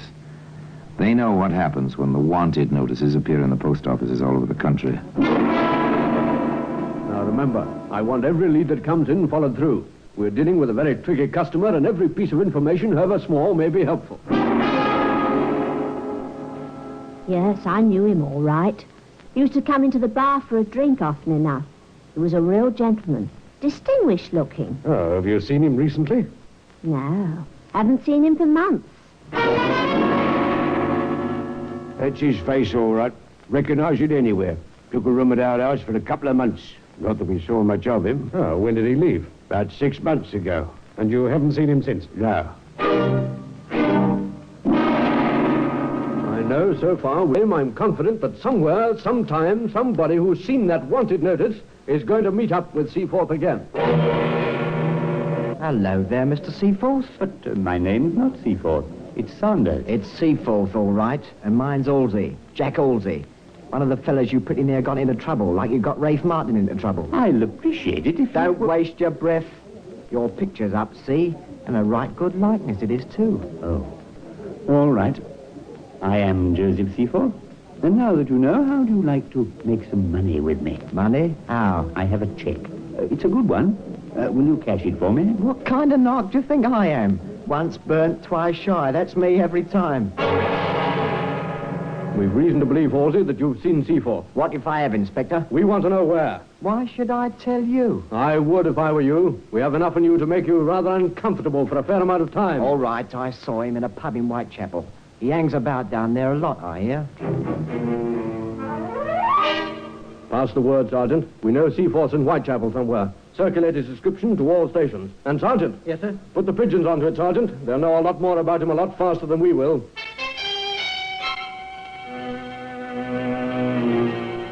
Seaforth seems to frequent two places more than others, Inspector. The Dancing Bear and the Monument. Well, he's getting a trifle careless, isn't he? With all his cleverness, he ought to have known better than that. The search had narrowed now. 2 pubs in Whitechapel. The inspector and Sergeant Berkey dropped in at the Dancing Bear for a quiet pint. Do this again, will you, landlord? Very well, sir. We seem to be drawing a blank here, Inspector. So far, yes. We'll wait a bit. There you are. There you are. Thank you, sir. By the way, we happen to be waiting for a fella, perhaps you know him, name is Seaforth. Never heard of him. We don't ask names in here. One man's money is as good as another, as long as they don't cause trouble. That's the only way to stay in business. The inspector and the sergeant finished their ale. They lingered briefly, then... All right, Sergeant. We'll go now. They left. Outside the door, the inspector turned back. Watch the landlord, Sergeant, through the window. I see him, sir. He's heading for the back room. Come along, Sergeant, before our man gets out of the back door. The far door, sir. On the right-hand side. Good enough. Think. I'll be on my way. How are you, Mr. Seaforth? You're barking up the wrong tree, copper. This man's name is Saunders. Stay out of this, landlord, if you want to stay in business. My name is Saunders, and if you are the police, it's hardly necessary for you to molest decent citizens. It's no good, Seaforth. I think you know that. We have a warrant, and your fingerprints from your own apartment. All right, Seaforth. It's finished now. Perhaps one day you'll tell us why you did it. The law can be very dull. When you know it and turn it on itself, there's excitement of a sort. Perhaps one day you'll tell me how you picked up the proper thread. It doesn't matter very much at the moment. And the silent witness to that whole story is today in the Black Museum. Orson Welles will be back with you in just a moment. The trial of Joseph Seaforth was swift. One somewhat strange incident did occur, strange in the light of the man's background, previous experience. Throughout the trial, he made no effort to defend himself. He seemed quite ready to accept whatever punishment was determined for him. And then, as the judge was about to pronounce sentence, Seaforth requested the record of his case. He wished, he said, to enter objections to what he felt was inadmissible evidence. The judge denied the request on the grounds that the objection should have been made before the verdict was announced. So Joseph Seaforth went to prison for 20 years. And it was never determined why the lawyer in him awoke, only when it was too late. And now until next time, till we meet in the same place and I tell you another story about the Black Museum, I remain as always obediently yours.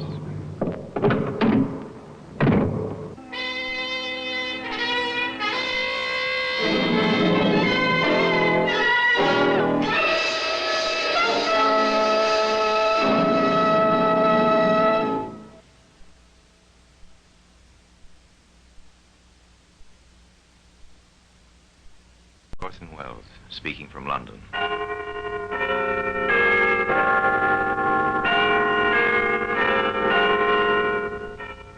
The Black Museum, a repository of death. Here in the grim stone structure on the Thames, which houses Scotland Yard, is a warehouse of homicide, where everyday objects, a crumpled newspaper, a tin can of lighter fluid, a small radio, all are touched by murder.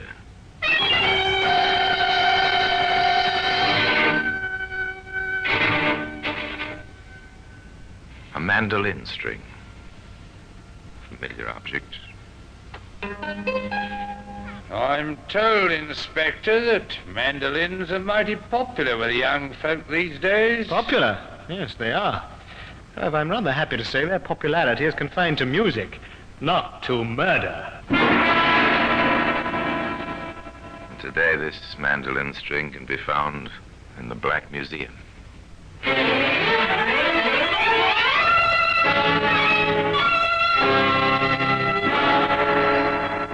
From the annals of the Criminal Investigation Department of the London Police, we bring you the dramatic stories of the crimes recorded by the objects in Scotland Yard's Gallery of Death, the Black Museum.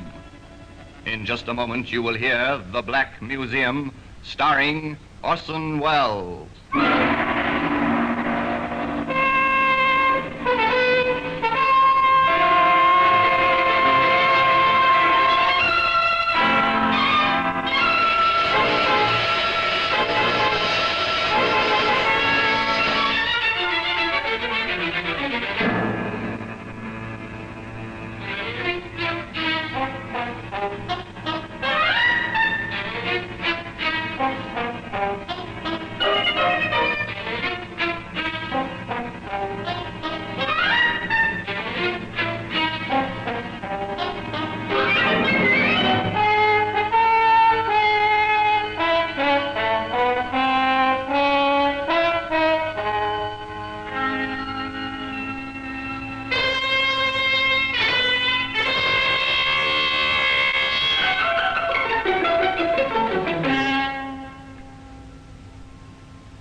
The Black Museum, starring Orson Welles.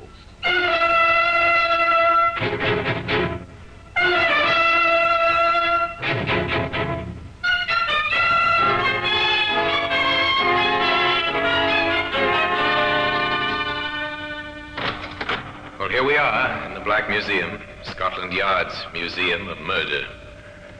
Here lies death, arranged neatly on the shelves and tables open to your view. Now, here's a spoon. It's a simple household spoon. Our murderer was meticulous. With this, he measured out a careful dose of poison. That oar up there on the wall, that was used by the stroke of a famous rowing aid at Henley. Later, it was used in anger, swung at a man who stood on the edge of a pier, stunning him.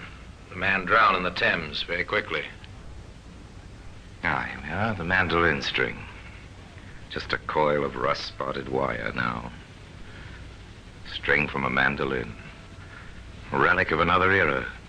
An era of polished carriages, well-groomed horses, simple, sedate living, Edwardian England. And Louise Evans. Louise, my dear. Stuart, darling, I'm playing for you. In more ways than one, she's playing for you, Stuart.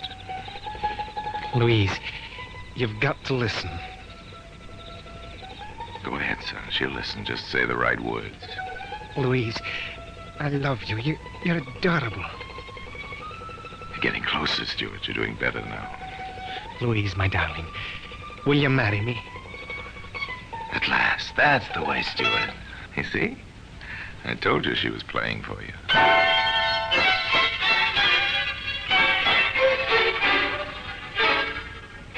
The church organ, not Louise's mandolin, played them up the aisle that June. They were quite happy, quite domestic, particularly on the quiet winter evenings. You're looking very well tonight, Louise. Thank you, dear. Anything of interest in the newspaper, Stuart? No, nothing you'd want to know about. Oh, Stuart, darling, I wonder if you'd mind... Something you want, sweet? Well, Maisie's gone to her room. I hate to disturb her. Let me get it for you, whatever it is. Well, thank you, dear. It's just that... Yes? Well, you may think it's a little odd, but... Well, I have this funny little desire for a glass of wine. Don't apologize, darling. There's nothing wrong in a glass of wine. Is there any in the pantry? Well, no, dear, that's just it. A trip down to the cellar. Not another word. My pleasure is to serve you, my dear. The husband gets up. He puts his newspaper aside and leaves the room where his pretty young wife sits by the fireside.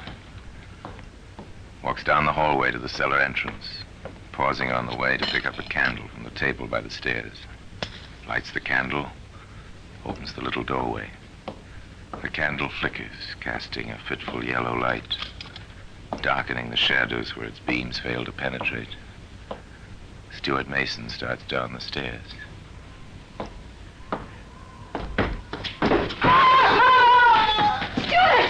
Stuart! Oh! Stuart, answer me! Maisie! Maisie, help me! Help! Oh, what is it, madam? What is it? Oh, quickly! Run for Dr. Lipton. Mr. Mason's fallen down the cellar stairs. He's hurt. I'm afraid he's badly hurt.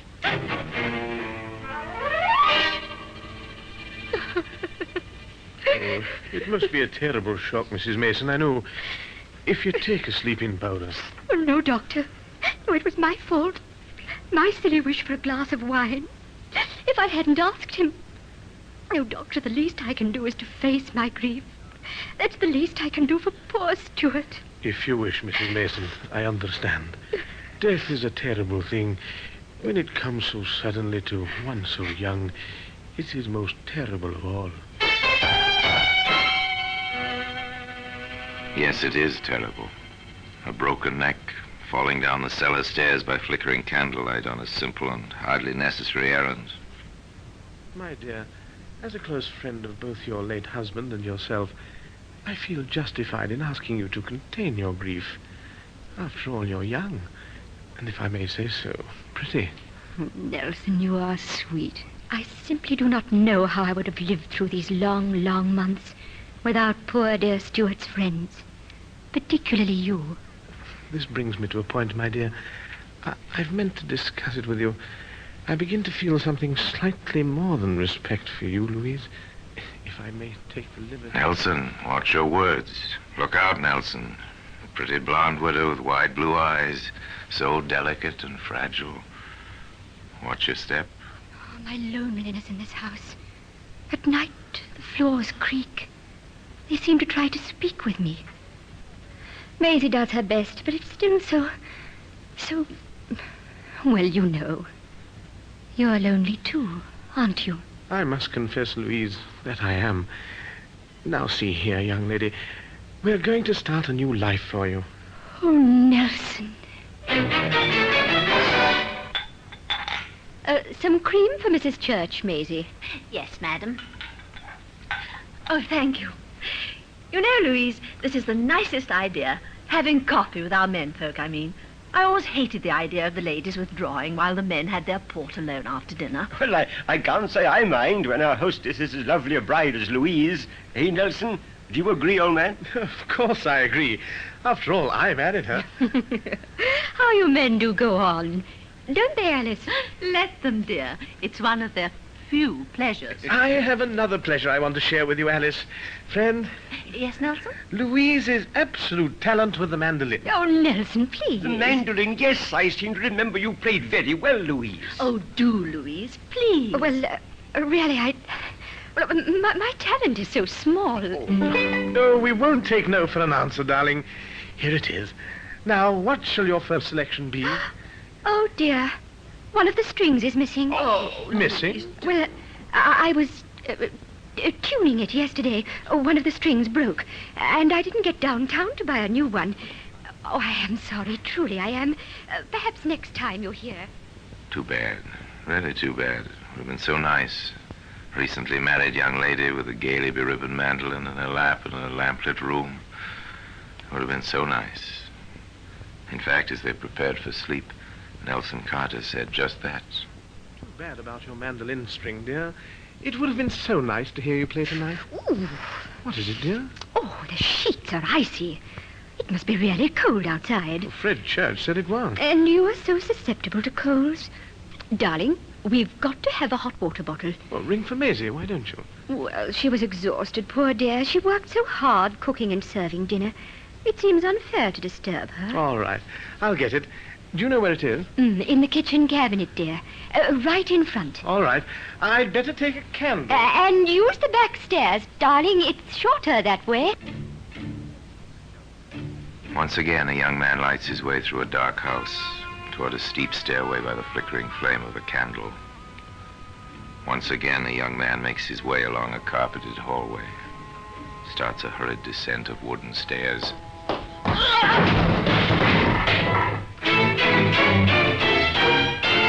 Nelson! Nelson! What happened?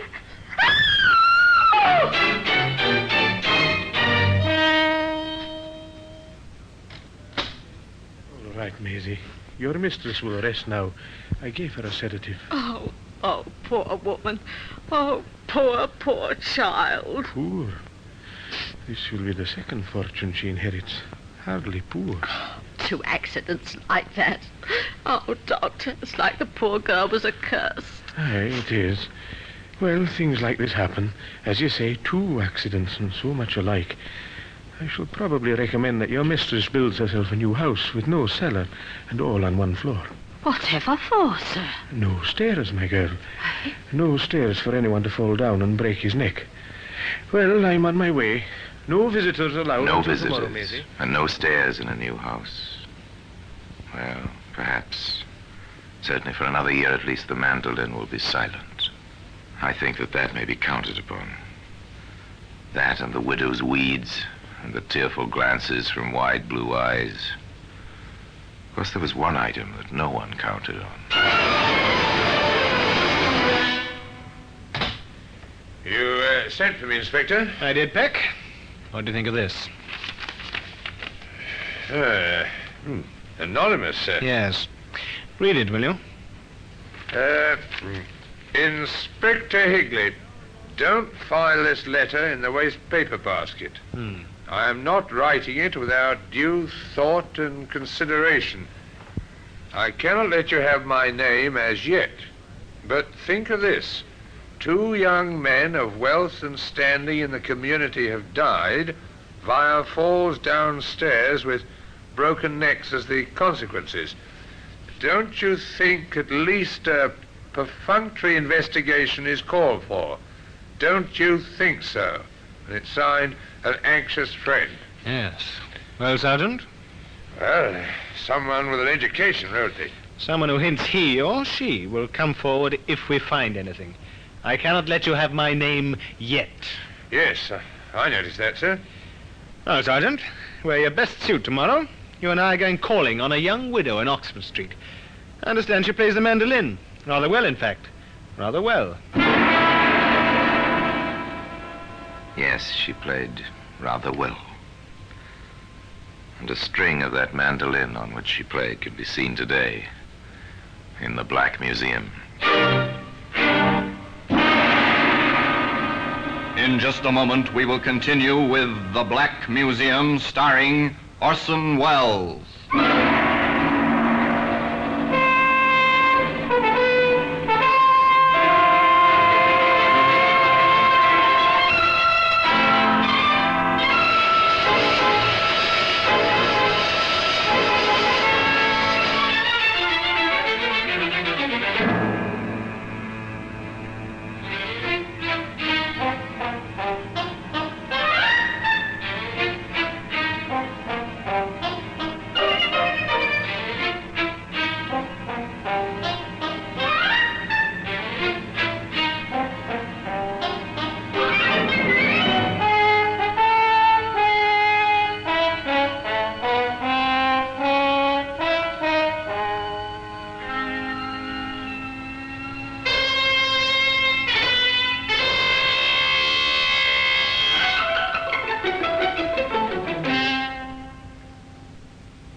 And now we continue with The Black Museum, starring Orson Welles.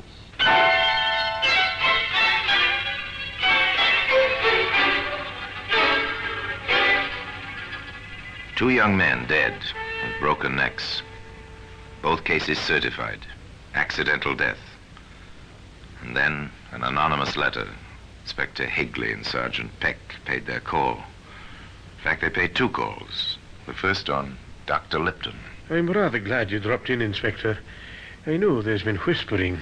2 unfortunate accidents like this, it would lead to rumors. Rumors? I see.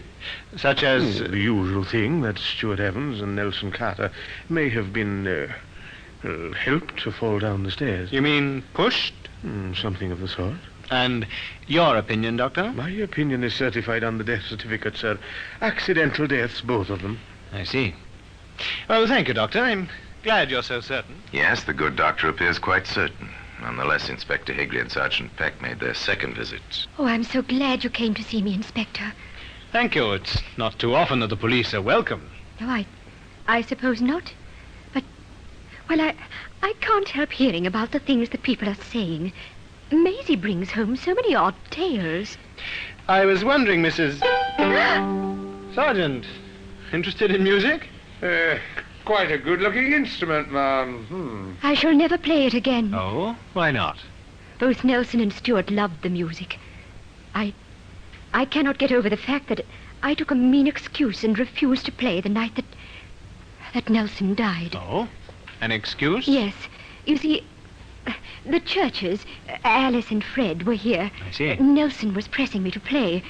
I refused. I used a missing string as an excuse when I had a stock of strings on hand and could have replaced the missing one. I refused Nelson that last pleasure. Tell me, do you always keep a stock of mandolin strings on hand, ma'am? Yes, in the cold weather I do. I see. When the temperature drops, the strings seem to get brittle. Quite. They break quite easily. And where do you buy your mandolin strings, Mrs. Carter? At Murchison's music shop on the High Street. Oh, Inspector. Yes? Sergeant, I appeal to you as men of the world. Can't you help me scotch these dreadful things that people are saying? Can you? Would you? Please?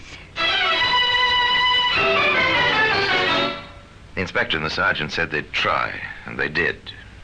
Their business was facts. One fact turned up immediately upon their contact with Mr. Murchison at the music shop on High Street. He showed me the bill of sale, Inspector. Uh-huh. She bought the strings, sent the maid for him with a written order 3 days after this Carter fellow was buried. Interesting. Now, why would a woman who says she had a stock of strings on hand the night her husband died, and says further that she'll never play again, buy mandolin strings shortly after the funeral? An interesting contradiction in dates and actions. A further interesting contradiction came to light some 3 months later. Another of those anonymous letters, Sergeant. Just, she's playing that mandolin again. I seem to remember, Sergeant, that Mrs. Carter told us she'd never touch the instrument again. Such contradictory behavior seemed to indicate another call. The inspector dropped in on Louise Evans Carter to mandolin.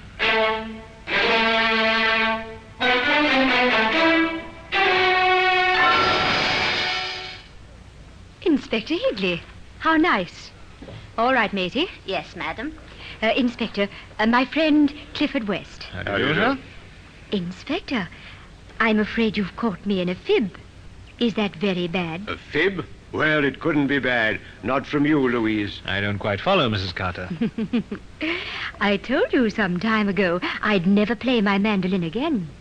And you've heard me playing. Yes, so you did. And so I have. But there must be a good reason, I assume. Oh, but there is. You tell him, Clifford, dear. As it happens, sir, we are both very, very happy, and music seemed extremely apropos. You see, sir, Mrs. Carter, Louise, has just done me the honor to consent to be my wife. Number 3. The inspector sensed the tension in Midhaven. He waited. All of Midhaven seemed to be waiting with him. The first action came from an unexpected quarter. Inspector Higley, I demand you trace this letter for me at once. May I see your letter, sir? Here. I see. Mr. West, 2 men have died with broken necks. Are you the third? Are you entering the den of the tigress? Tracing a letter like this is not the easiest. There was no question in the inspector's mind that the author of Clifford West's letter was the same party who'd written the 2 notes addressed to the inspector himself. A brief comparison of the handwriting removed what little doubt the inspector had. And Sergeant Peck dropped in on the small Midhaven post office. This your postmark? That's right, sir. Of course it is. Ever see this envelope before? Well, maybe not. Seen hundreds like it. You can buy that cheap kind in any stationery shop in Midhaven. Blank, Inspector. Nothing. I expected as much. Do you think that West fellow will be scared off, sir? I doubt it. Sergeant, take this copy over to the Midhaven Gazette, will you? I want it run in every edition for a week. Think you'll get an answer, sir? Well, remember the first letter. I cannot let you have my name as yet. Uh-huh. Perhaps the party concerned will feel now is the time to reveal himself, or herself, as the case may be. That promise of absolute privacy may do the trick. I saw your advertisement, Inspector. I came. I hope you can protect me if I'm wrong. I hope I'm wrong. I sincerely do hope so. Your confidence will be respected, Mrs. Church. Thank you, sir. I trust you don't feel there's any jealousy involved of any kind. My job is facts, ma'am. Do you have any? I don't know. You see, Stuart and Nelson both were young men of whom my husband and I were very fond. Uh-huh. And I remember so distinctly how disturbed Louise seemed when we asked her to play that night. She seemed upset over our discovery of the missing string on that mandolin. I guess that's all, Inspector. It's not very much, is it? No, it's not. But it seems so peculiar. And the mandolin, always that mandolin. Inspector, how could a mandolin be used to kill anyone? I don't know yet, even if anyone was killed. However, I'd like to find out. Mrs. Church, have you any idea of Mrs. Carter's social engagements? I mean, when, for instance, is she probably out of her house for a length of time? If you can advise us as to any such matter. It seems Mrs. Carter attended the ladies' auxiliary of the local church each Wednesday afternoon, an activity a respectable young widow would be expected to enjoy. And it was Wednesday afternoon when the inspector and the sergeant called. The mistress isn't in, sir. I doubt if she'll be too long. May we wait? If you wish to, sir. The inspector went into the sitting room. Sergeant drifted toward the kitchen.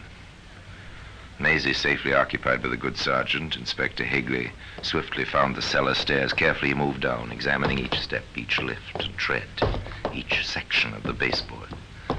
Halfway down. Well, interesting to say the least. Upstairs now to the back stairway. Again, the careful examination. Again, about halfway down. They'll do it every time. Every single time. Then quietly into the kitchen. Sergeant? Yes, sir? I don't think we'll wait any longer. I'm sorry, sir. The mistress went along to the vestry and she ought to be Oh, here that's all right. Just tell her we called, will you?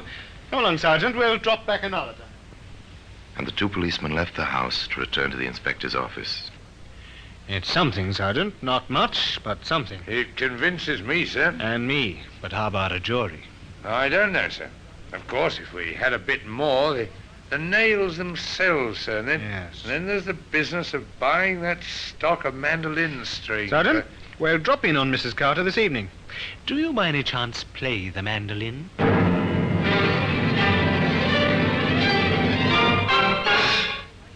It was nice of you to come back so soon, Inspector. I do hope you've been able to help me with all that mean whispering I told you about. I wish we could, ma'am. I wish we could. Did I tell you that Sergeant Peck is interested in the mandolin? Why, no, you didn't. May I, ma'am? Certainly. Yes, a lovely tone, ma'am. Yes, it has. Quite a romantic instrument, I believe. It goes back to the troubadours in France, centuries ago. Yes, I've heard. It certainly had its place in your life, Mrs. Carter.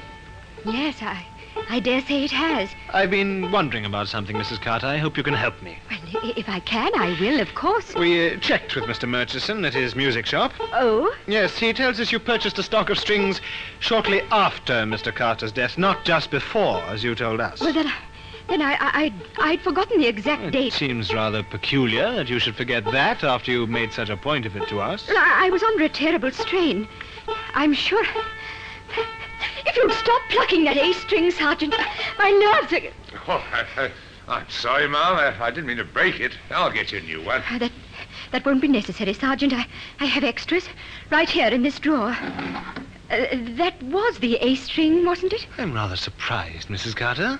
A woman of your obvious means keeping nails, and bent ones at that, in a drawer of a desk in her sitting room. I forgot to throw them away. Yes, I dare say you did. May I have them, please? Now leave them alone. I dare say also that they'll fit exactly into certain holes in the baseboards of your cellar and back stairs, just above the steps where someone unsuspecting would trip over a tightly stretched mandolin string stretched between two nails, like these, Mrs. Carter. You're taken in charge, madam. The charge is willful murder of your two husbands. I must warn you that anything you may say may be taken down in... And so, once and for all, the mandolin string was silenced. It can be seen today in the Black Museum. Orson Welles will be back with you in just a moment.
Now here in person is Orson Welles.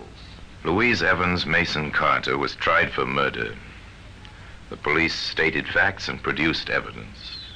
But Louise wept and lifted those blue eyes of hers to heaven, and the jury disagreed, and she was not convicted. Not in court.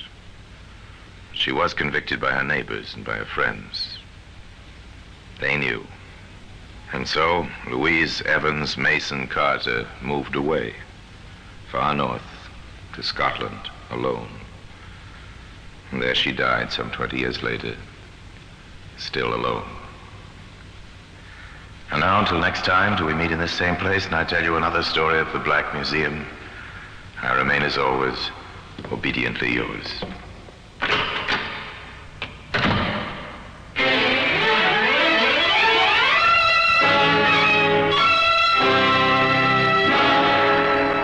The Black Museum, starring Orson Welles, is presented by arrangement with Metro-Goldwyn-Mayer Radio Attractions. The program is written by Ara Marion, with original music composed and conducted by Sidney Torch. Produced by Harry Allen Towers.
Museum, Scotland Yard's Museum of Murder.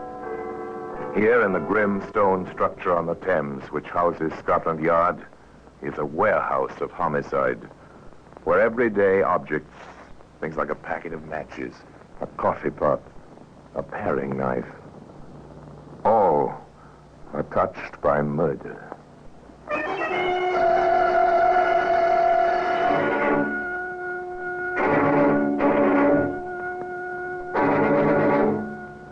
Now here is a pint bottle labeled meat juice. Perhaps you've seen one of these. Your grandmother certainly saw one. In fact, when you were a child, you may have been fed meat juice for the iron and strength it contained from just such a small glass bottle. Yet here it is, in the midst of all the other relics of death. Well, Inspector, what do you think? Mr. Hammond, we did our best. The little bit of white sediment at the bottom of the bottle, see it there still? You know what that is? Yes, arsenic.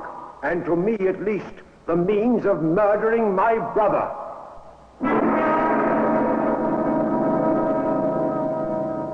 Well, today, that bottle of meat juice can be seen in the Black Museum.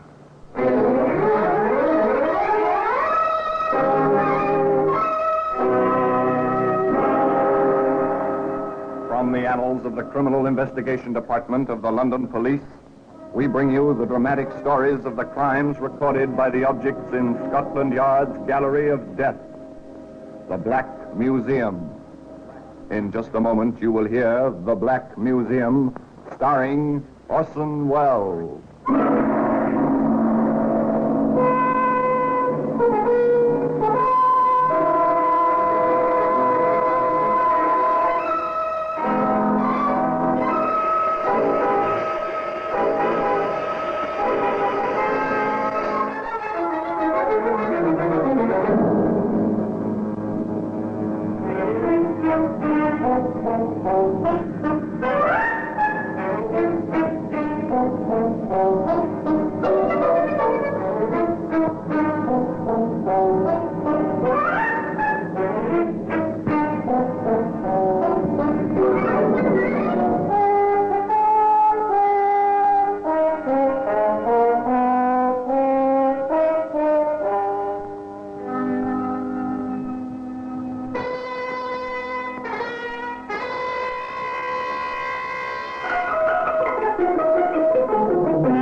now, The Black Museum, starring Orson Welles.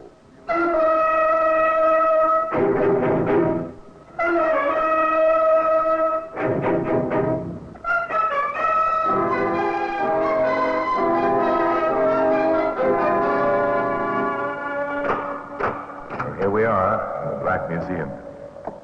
Scotland Yard's Museum of Murder. Yes, here are all these carefully labeled weapons, labeled in boxes and vials. Here is sudden, unexpected, violent death. Here, for instance, is a small mirror, such as you might find in any lady's handbag. A very pretty lady used this one once to inspect an escaped tendril of soft brown hair, but what she saw reflected was not merely disordered beauty. She saw murder strike. Ah, yes, here. Here it is. The bottle labeled meat juice. Obsolete, archaic type of writing on this label, replete with flourishes and shading. No prosaic typing. Handwritten by an expert penman. Then this was only natural in the 1890s when this bottle became the focus of an odd, even a very disturbing situation. Of course, on the surface, the Hammond family, Liverpool, England, 1892, displayed no evil. All was happiness on the surface. Shall we drink to the great event, shall we? Of course, dear. Oh, forgive me, Bob. What event? There you have it, my dear. My own brother doesn't remember our wedding anniversary. Your anniversary, old man? Which one? Our 8th, Arthur. 8 years of happiness. Not to mention 6 years of our son. And Arthur, you forgot. Perhaps because I wasn't at the wedding. That's right. Robert met me and we were engaged in America.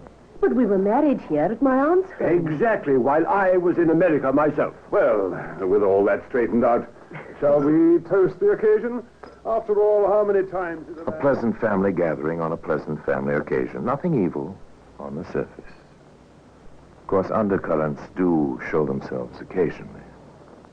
Almost 3 o'clock. The time I took my medicine. Yes, dear. Which one is it this time? The liquid or the tablets? I took the liquid at 2. That means the tablets now, dear. Oh, you have no idea, Arthur, what it means at my age to be tied to medicine bottles. How Ruth stands me, I really don't know. You're a hypochondriac, Robert. Let's face the truth. No laughing matter. These sedatives, well, I learned all about them when I was in America last. One contains arsenic, the other has strychnine in it. Oh, now you are joking. I'm not. In very small quantities, but poison, nevertheless. Here are your tablets and the water, dear. Thank you. Thank you for everything, Ruth. It's not easy, I know, for a girl to be married to a man twice her age. Don't be ridiculous, Robert. I'm very happy. And so would you be if you let yourself. Honestly, Arthur, sometimes I think your brother is Do you detect the undercurrents? The constant harping by a 50-year-old husband on the fact that his wife is not yet 30? All the evil is there, deep down, underground, but it's there.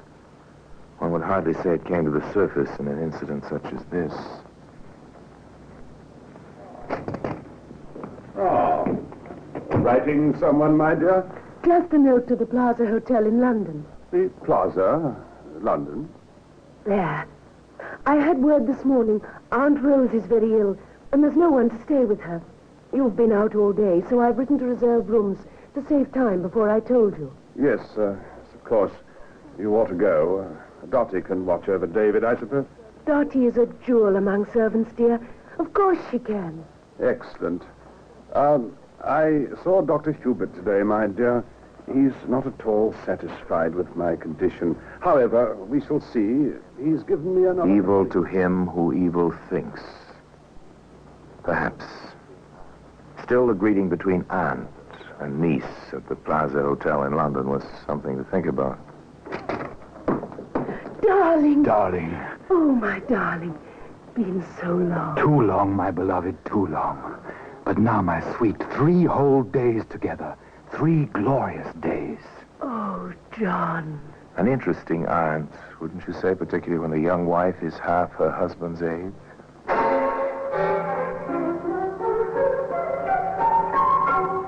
Now, there were some things which Ruth Hammond had in common with her husband. One was a love of horses and horse racing. It followed then that when the time for the Grand National arrived, Robert pulled himself together and took his wife to the world-famous race. And then an incident took place relevant to this story. Oh, it's wonderful, Robert. Just wonderful. I'm glad you're enjoying yourself, my dear. Hello, Ruth. Imagine running into you here. John. Oh, John. The gentleman seems to know you, my dear. I'm sorry. Mr. John Browning. My husband. How do you do? Well, thank you. And you? As well as can be expected. John's an old friend of mine, Robert. Aren't you, John? Yes, I think I can say I am. Well, won't you join us? There's plenty of room in our box, and I'm sure we'll be happy to have you. A casual meeting, a simple introduction, a gesture of hospitality, but who would expect a circumspect young woman to cast caution and good behavior to the wind? Dottie! Dottie! Yes, sir, Mr. Hammond. Right here, sir. Where were you? I was upstairs, sir, with Master David. Is Mrs. with you? I left her at the racetrack. Oh, will she be along soon, sir? I mean, sir. I don't care what you mean or what she does. Robert, can you ever forgive me? If you must make an exhibition of yourself, Ruth, must it be in public? Is that all you care about? Your public pride? Oh. I ought to bar you from my bed and board forever. If it went for my son, I would. Robert, please forgive me. I'll never act like that again. John Browning is out of my life. Truly he is. Very well. We shall see. Dottie. Yes, sir? Forget what you've seen here. Understand? Forget it all. Well, now it was the husband's turn to visit London. Robert Hammond went to the city to see a specialist about his nerves, about the pains he believed came from his liver. From the specialist, he went directly to a chemist's shop.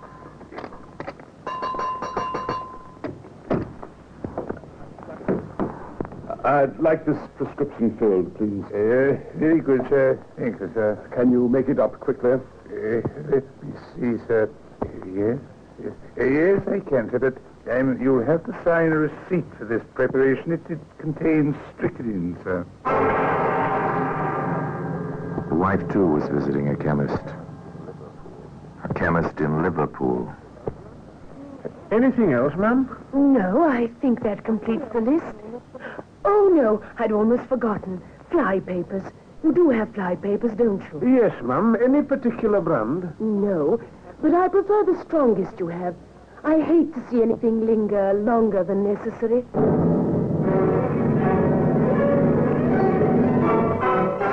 Ruth Hammond took her purchases with her. At home, she rang for the maid. You want me, Mum? Yes. Is there any hot water on the stove? Oh, yes, Mum. Cook always keeps the kettle boiling. Very well, Dottie. I want the kettle and the dishpan. I have to soak some fly paper. Whatever for, Mum? A druggist, or a chemist you'd call him, in America showed me how to obtain the arsenic from fly paper.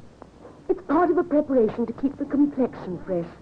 And my skin is none too good these days, Dottie. Fix the kettle and the dishpan, will you please? Thank you. Perhaps nothing more would have been thought about that, about the quarrel in the hall, if another event had not occurred almost immediately. Robert Hammond fell ill. Not merely the imaginary illness of the hypochondriac, but an actual illness. Dr. Hubert was called. He made his examination. Then... May I see you a moment, Mrs. Hammond? Of course, Doctor. I must admit I'm puzzled by Mr. Hammond's symptoms.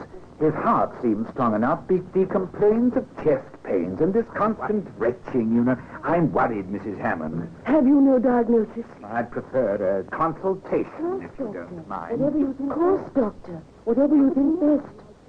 Robert's never been like this. A consultation. The learned doctors probed and listened and probed again. By then and waited. Dr. Hubert stood by then and waited. Outside the sick room, Dr. Davis addressed himself to the problem. I don't like it, Hubert. All that retching. It's the prime symptom of arsenical poisoning. But the man's been dosing himself with arsenical medicines for years. I know those compounds. The amount of arsenic is minute. Hubert, who is nursing him? What, his wife, of course. with some help from the maid. I want a registered nurse in there, and no one else. You don't suspect anything, do you, Davis? I want to prevent suspicion if I can. Get a nurse in there as soon as possible.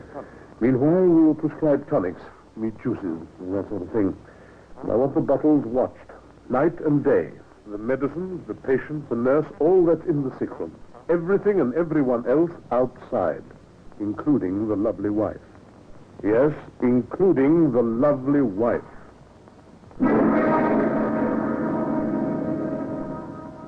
Well, today, the bottle of meat juice can be seen in the Black Museum. In just a moment, we will continue with The Black Museum, starring Orson Welles.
And now we continue with The Black Museum, starring Orson Welles.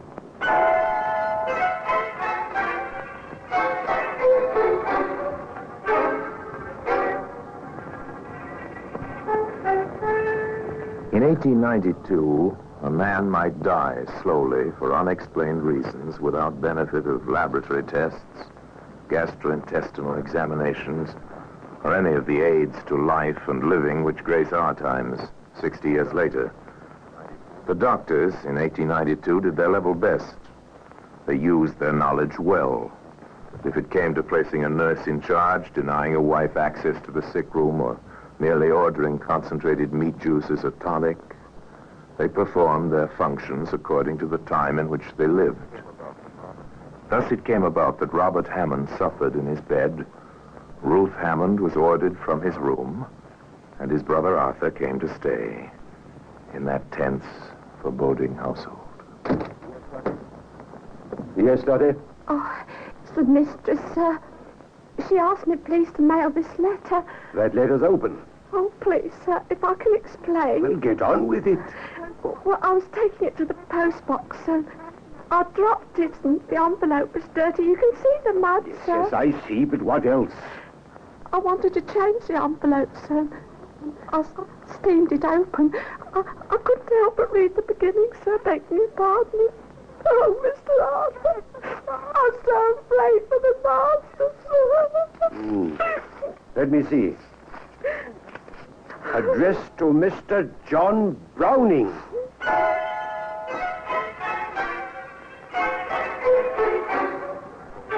Is it necessary to add more? To report the contents of that poor, indiscreet love letter? I doubt it. The letter read and then put away, Arthur Hammond strode to his brother's room, called the nurse aside. I want you to keep special watch, very special watch, nurse, and under no circumstances permit Mrs. Hammond anywhere near these medicines. Very well, sir. But even a nurse must rest. And her hour off each day, this nurse was replaced by Dottie, the Hammond's maid.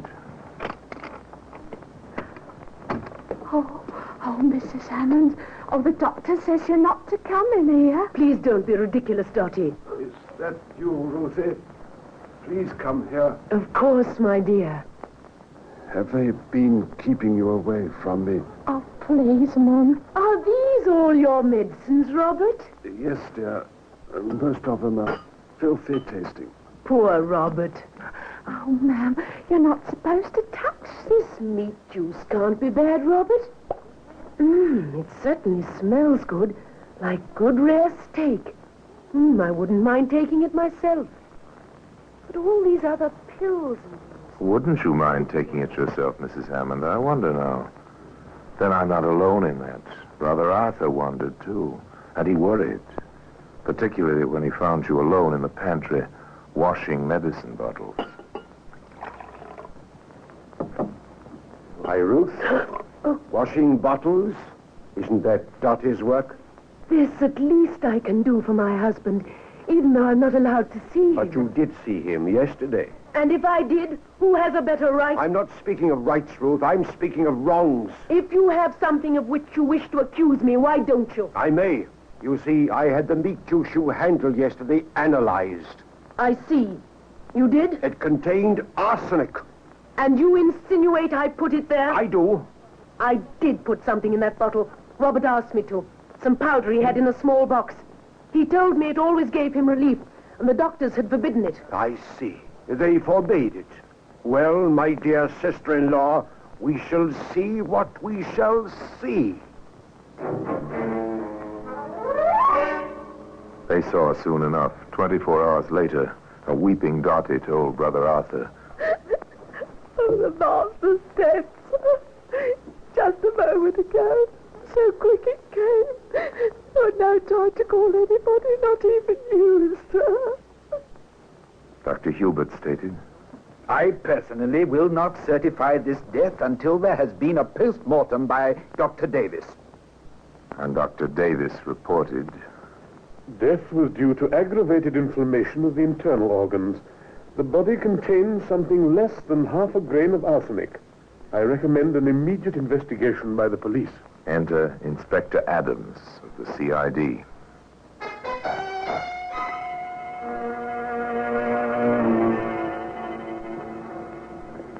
What's your opinion, Dr. Hubert, as an expert on this case? It will be very difficult to have an opinion, Inspector. You see, Mr. Hammond was a true hypochondriac. Always dosing himself with patent medicines, all kinds of prescriptions, but the man's dead. And added to the difficulty is that there seems no really natural cause for his passing. Thank you, Doctor. Not at all, Inspector. Anything I can do to help? From the doctor's office, the inspector made his way to the house of mourning. There, his first object of inquiry was Arthur Hammond. So you are suspicious of the cause of death? Wouldn't you be, Inspector? I need more facts in my possession. There are such things as libel laws, sir, and charges of false arrest. Well, perhaps you'd be interested in this, Inspector. And what is it? A letter written by the widow to her London paramour and discovered quite by accident. Thank you. Anything else, Mr. Hammond, which you think might be of There were several things which Brother Arthur brought to the attention of the inspector, and these, in turn, brought Dottie into the presence of the man from the yard. Now, there's no need to be frightened, girl. What's all this about your mistress and a bottle of meat juice? I saw her, sir. I saw her slip something in the bottle. I kept the bottle. Here it is, sir. Did anyone else touch this bottle besides Mrs. Hammond? Only nurse, sir. She guarded the medicines proper, she did. Much better than I could. I see. Then you are prepared to swear that no one touched the bottle before or after Mrs. Hammond except the nurse? Yes, sir, I am. Oh, swear, sir? You mean in a trial like, Inspector? Yes, my girl. Oh, hadn't you thought of it before the police came in? The questioning completed for the moment, Inspector Adams gave his instructions. Sergeant, I want the Hammond house searched from top to bottom. Here's the warrant. Get to work. The sergeant took a crew and did go to work. Every nook and cranny of the old house was seen to. Closet walls were sounded in search of secret panels. Hearthstones were pried loose. Even the coal bin was emptied. Sergeant Hall reported back to the inspector. Here it is, sir. Arsenic. All over the place. It followed that the next morning. I have a warrant for your arrest, Mrs. Hammond. The charge is willful murder. It was a celebrated trial. The courtroom in Liverpool was packed with the curious, the cruel, and the very, very few who found some sympathy in their feelings. The newspapers enjoyed their traditional field day with the lurid, scandalous details of the story. The really pertinent details of the case were few, however, simple and contradictory. Arsenic was found in the possession of the prisoner. She did not deny it was hers. Dr. Davis testified concerning the post-mortem. I found a little less than half a grain of arsenic in the body. Yes, Doctor, but would you say that this poison was the cause of death? I would. And then the contradictions set in. Asked the same question, Dr. Hubert replied. No, I would not say so, and certainly not in the case of this patient. Ah, and why not? Mr. Hammond had accustomed himself over the years to taking arsenic in small quantities. He was used to it. The prosecution countered this with the Liverpool chemist who Mrs. Hammond had visited while her husband was in London. She came in that morning with a list. The flypaper was not on the list. The chemist had no idea what Ruth Hammond had wanted with the flypaper. However, Dottie did. Yes, sir. She boiled the arsenic out of the flypaper. Boiled it out? Whatever for? She said to make something for her complexion. She told me she'd heard about it in America, sir. And did you, Dottie, ever see her use such a preparation? No, sir. I never did. And the defense? Well, in 1892, the accused did not testify in self-defense. The accused was permitted, however, to make a statement under oath. My Lord Justice, with your permission, my lord, 3 things. I did soak the flypapers for the arsenic they contained. I made a cosmetic preparation from it, which I learned about from Dr. Henry Maysfield in Brooklyn, New York, when I lived there. I did put powder into my husband's medicine. He asked me to. It was a preparation he brought back from London, which had helped him many times before, but which his doctors here refused to give him. Finally, my lord, I wish to state that for the sake of our son, for David's sake, my husband and I had a complete reconciliation. And on the day before his death, I made a full confession of the terrible wrong I had done him. The jury retired. The court waited. The prisoner waited. The crowds waited. Hours passed. Then the knock on the locked door of the jury room. The bailiff opened. The 12 good men and true filed back in the jury box. The judge's gavel rapped.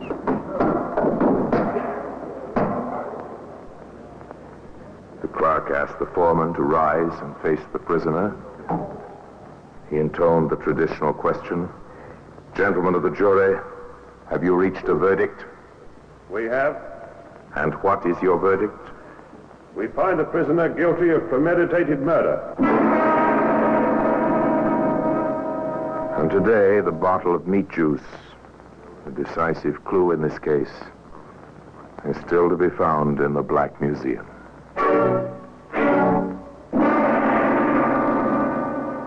Orson Welles will be back with you in just a moment.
Now here in person is Orson Welles.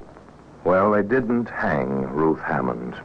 No, despite the fact that public sentiment was so much against her at the start of the trial, it changed quite drastically once she had been sentenced to hanging. Letters, telegrams poured into the Home Office and to the London Times, and a reprieve was granted. And after many long years in prison, Ruth Hammond was released. She returned to America to die there, forever silent about the crime for which she had been punished.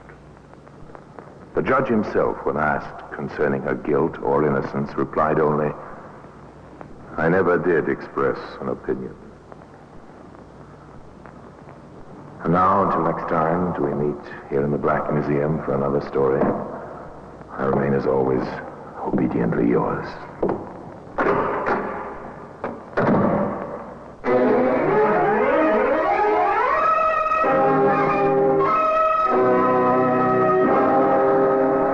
The Black Museum, starring Orson Welles, is presented by arrangement with Metro-Goldwyn-Mayer Radio Attractions.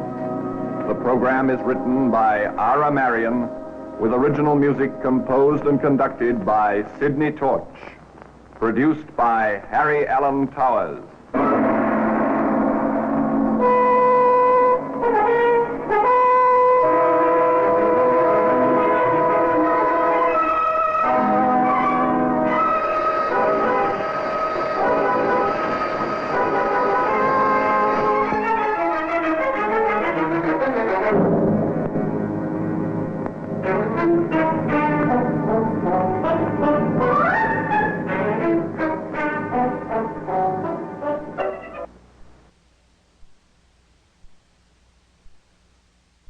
This is Orson Welles, speaking from London. The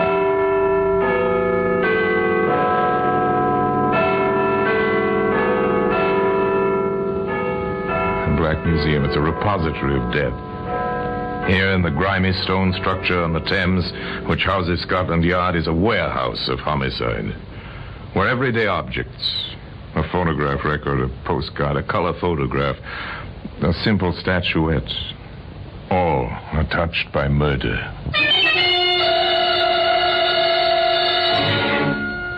Here's 2 scribbled notes, bits of paper with 3 words scrawled across them. Slogan known around the world, a slogan you recognize. Words created in the kind of lonely fun men far from home, men at war, have enjoyed through all of history. What's it mean, Inspector? It would be nice to know, Sergeant. I suspect that if we did know, we'd have the answer to this nasty business. Well, this killer, sir, it's possible he's an American. That phrase was American, sir, all through the war. Kilroy was here. Kilroy was here. And he's still here. In the Black Museum.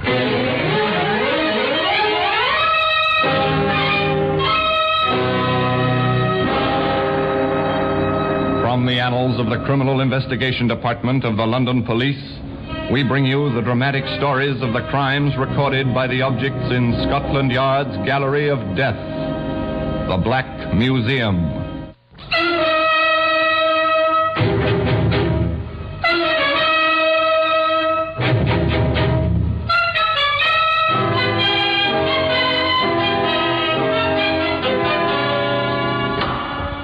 Well, here we are in the Black Museum. Scotland Yard's Museum of Murder. Here's a typewriter. Your secretary uses one. Perhaps your son or daughter write their school essays on a machine like this. This one is used to write a letter. That letter brought a woman to an address, and death to the author of that letter. Here are the notes. Scrawled on lined paper such as children use, children who are just learning to write. And a photograph showing the same 3 words scratched on a wooden surface. 3 times 3 was a number in witchcraft in ancient times. 3 times 3 words were written. This wasn't witchcraft, merely murder. Began for Inspector Liggett and Sergeant Porter in the usual manner. The telephone rang in the inspector's office at the yard. Inspector Liggett here. Sergeant Garth, 11th District Metropolitan Police, sir. We're at the Royal Roost, sir. Private supper club, 15 Marley Court. The proprietor, Matt Bolton, has been shot and killed, Inspector. Very well, we'll be right along. Well, so Matt Bolton has finally departed this earth, Porter. In the expected manner? In the expected manner. You wouldn't know Matt Bolton. 99 chances out of 100 you never heard of him. But enough people had heard of him to net Matt Bolton a neat six-figure income from various protective associations and entertainment enterprises, such as the Royal Roost, one of those small private supper clubs, manages to keep its license by operating just within the law. The club was easy to find. In place of a neon sign, there was a police constable at the door. Yeah, looks like it's this way, I think.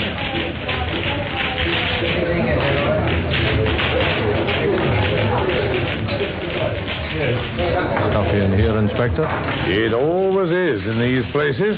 Apparently a good many people prefer to amuse themselves breathing a combination of tobacco and poor liquor fumes rather than good fresh air. Quite a costume on those girls. The roosters in the Royal Rooster. Get it, Sergeant? I've never seen a rooster with so little on besides tail feathers. Yeah, neither have I. Look, we better get to work, Sergeant. The two policemen crossed the nightclub, skirted the dance floor, and quietly passed through the doorway near the bandstand. To their left, another door stood open, revealing a cubicle complete with mirror lights, another girlish rooster, a man, and a body. A body full length on the floor. The girl was saying, "Look, we simply can't send the chorus out once more. Do I get to do my act or don't I?" I'm Inspector Liggett, Sergeant. The young lady may do her act. I doubt if she'll try to go outside the club in that costume. Well, thank you, Inspector. First, this man said he thought the show ought to go on so the customers wouldn't be disturbed, and then he held me here. Well, look, that's my cue. I'll be back. Don't worry, I'm not going anyplace. You're so right about that, Inspector. Knows her way around, that girl, sir. Found the body. Didn't turn her hair. So I noticed. Find the weapon, Sergeant? No, sir, not in here. Porter, check the exits. Very good, sir. Oh, we've done that, sir. Only two. The way you came and the back door, fire exit. No one in the kitchen saw or heard anything. We haven't touched the body. Waited for you and the medical examiner, sir. Very good. All right. Turn out his pockets, Porter. Yes, sir. Here's something, Inspector. Tucked in his breast pocket. Quite a touch. I take it you didn't see this, Garth? No, sir. We left the body strictly as it was. Odd. Almost a signature. It's a note. Kilroy was here. For a moment, memories of other days crowded into the tiny dressing room. A phrase which had meant chuckles once seemed incongruous in that atmosphere of violent death. And then Mabel was back with boyfriend. May I inquire who your escort is, Miss Martin? Larry King, meet Scotland Yard. Gentlemen, how do you do? Is this your usual practice, Mr. King? If you mean escorting Miss Martin home, that's correct. You are good friends? We're engaged. I see. Miss Martin, before you leave us to get dressed, during your employment here, have you ever had any trouble with Mr. Bolton? Do you mean, did he make advances? Yes. Well, naturally. I see. Now, Mr. King, did you know about these advances? I did. Did you ever have any trouble with Mr. Bolton? Nothing to speak of? Of course, it never is anything to speak of. You served during the recent war? I did. 8th Army. All the way from Tobruk to northern Italy. Does the expression Kilroy was here mean anything to you? The Americans, 5th Army, they used it.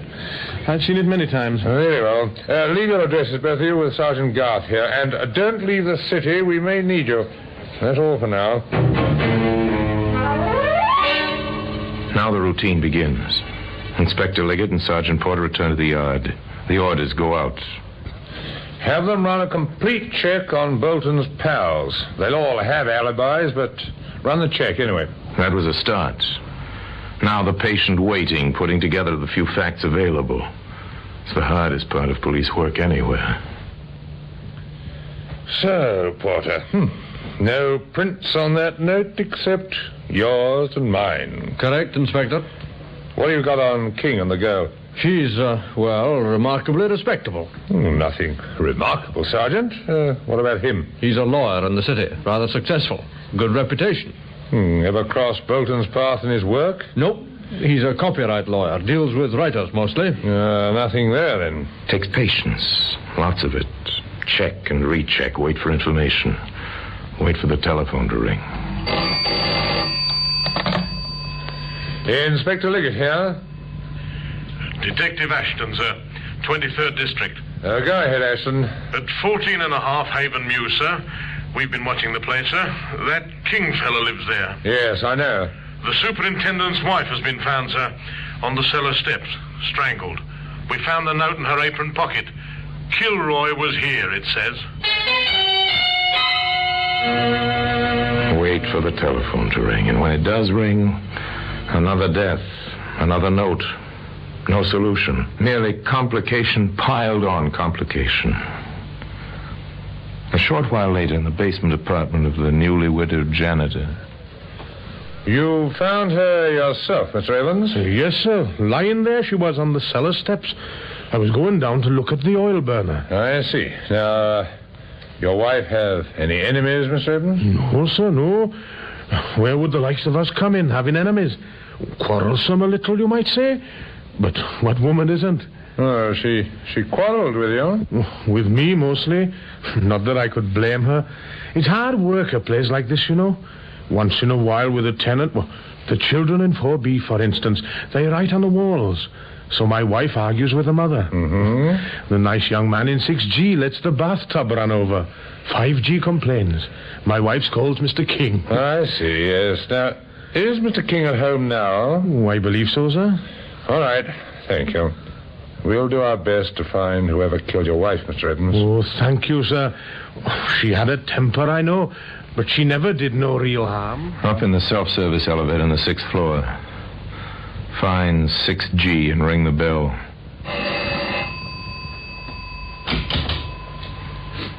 Have it opened, not by Larry King, but by Mabel Martin. Far more fully dressed than the last time the inspector saw her. Well, Miss Martin, collected the insurance yet? Cut it out, Inspector. I don't have to stand for that sort of thing. In fact, I could ask you for a warrant before I let you in here. But you won't, will you, Mr. King? Ask your questions. They're about Mrs. Evans, I assume. Oh, Larry, please. Don't worry, darling. Ask your questions, Inspector. You quarreled with Mrs. Evans? I did. I wanted my bathtub fixed. The drain was backing up. She told me to go to fix it myself, that's all. You're sure that was all? Murder seems to have a way of happening in your vicinity, King. Is that an accusation? What's all this to do with Matt Bolton? I don't know. But there is a link. Quite a clear link, Miss Martin. You see, on Mrs. Evans, we found a bit of paper, and on it was scrawled, Kilroy was here. Any ideas on that? Ex-soldier, now Solicitor King? Solicitor King had nothing to say. His puzzlement, his lack of knowledge seemed honest enough. Inspector Liggett drew no conclusions. He waited. The routine continued. The reports came in. The Martingale has a new job. Same type of club. I've seen the act, Inspector. Same songs. More clothes. Nothing on Bolton's cronies. Every one of them has an alibi. Yes, King seems to follow a set routine, Inspector. To the office, back home, dinner, then calls for the girl. Even eats his lunch at the same time every day in the same restaurant. Nothing much to go on there, just a time of waiting. A week passed. The telephone rang once again.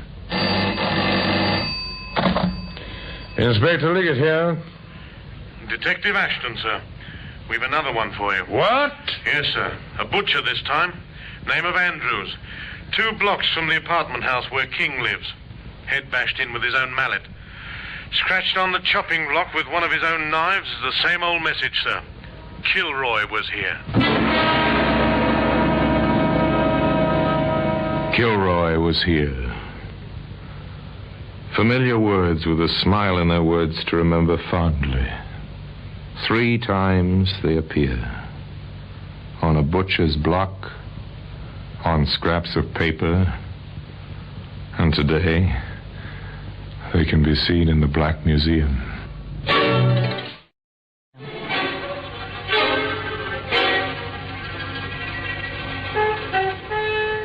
A third killing, and signed exactly the same way. Kilroy was here. More, this murder had taken place within a few blocks of 14.5 Haven Mews, where Larry King lived. The same young man who was the secret fiancé of the singer, and whose dressing room the first body had been found. The same young man who lived in the house where the janitor's wife had been strangled. Inspector Liggett lost no time reaching the scene of the latest crime. Well, it's... first of all, Ashton. Yes, sir? Anything fresh? Just the things I reported, sir. There's the mallet, the weapon. Yeah? The message was scratched with this knife. Any prints? The laboratory crew are trying to raise some. Nothing yet. Very well. Who's the woman? The widow. Mrs. Andrews, I really dislike bothering you with questions at this time, but you understand that speed may be the essence now. Yes. Yes, of course, Inspector. I understand that it was you who found your husband. Yes. I stopped here to get some money for a dress. It'll have to be a black one now. And did you always come to him for that kind of money? Well, Jim had his ways. He was considerably older than I am. He seemed just strong when we first married, but, well, later he was... Well, it changed to domineering. I understand, but now, look, just a few more questions, please. Does the phrase on the chopping block mean anything to you? Kilroy was here? No. No, it's... Well, it's just a... Well, I think I heard it on the radio once or twice. From the way you described your husband, I'd say he was rather, well, positive in his opinion. A mild way of putting it. Positive. Domineering, a man who brooked no argument. As the questions went on, the picture became more clear of a large, almost brutish man who covered his deficiencies with bluster and bullying. Finally... just one more point, Mrs. Andrews. Did your husband ever argue with his customers? I mean, did he make any enemies among them? Well, some. Only over little things. Can you give me a specific instance? Well, last week. Mm-hmm. Yes, it was last week. A nice young man said Jim was overcharging him. They had words. The man, his name is Larry King, from the apartment house on Haven Mews, he swore he'd never buy here again. I see. Have I helped, Inspector? You may have. Just a little time will tell, I suspect. Just a little time.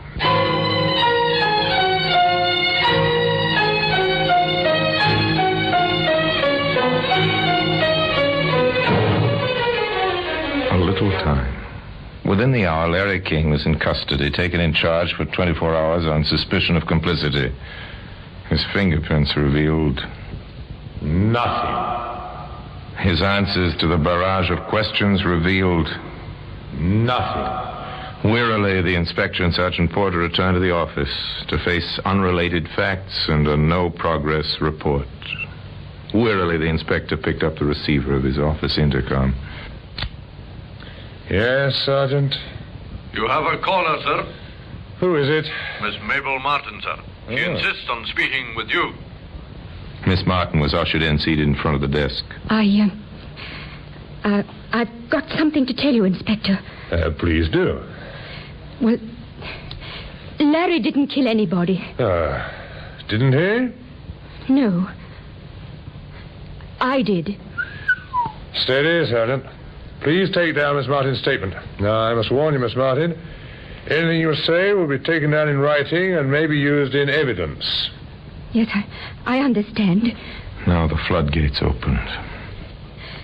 I killed all three of them and left the notes to make it look as though Larry did it. So simple, so obvious. Matt Bolton threatened me. He said if I didn't come back to him, he'd change his insurance policies and tell Larry about it. Well, I shot him. It was a .22 that Larry had given me. One death accounted for. The policeman listened gravely. Mrs. Evans was always snooping. She threatened to tell Larry about Matt and me. I did it in the cellar, behind the coal pile. I strangled her. Quite logical. The inspector waited. Andrews, the butcher. I used to shop there for Larry. Andrews made some advances. He reached for me, and I grabbed a meat cleaver, and then I scratched the note on the wood. That's the story, Inspector. Yes. Tell me, how much do you weigh, Miss Martin? Well, about 107 pounds. Why, what's that got to do with... Sergeant Porter, what was the caliber of the bullet found in Matt Bolton? .38 caliber, sir. Thank you. And did you notice a coal pile in the cellar at 14.5 Haven Mews? It's an oil burner, sir. Quite modern. Thank you. And the weapon in the Andrews case? A mallet, sir. Not a cleaver. A mallet. And, Sergeant, can you picture a young woman of 107 pounds knocking out and killing a man of Andrews' size? Not very well, sir. Of course, it's obvious her heart and her courage are as large as she is, if not larger, but... Oh, all right, have your fun. I've made a fool of myself, but Larry didn't kill anyone. I know that. I know it. You can't do this to her. Look. I wouldn't worry, Miss Martin, if I were you. In fact, if I were you, I'd hurry out to the front of the building.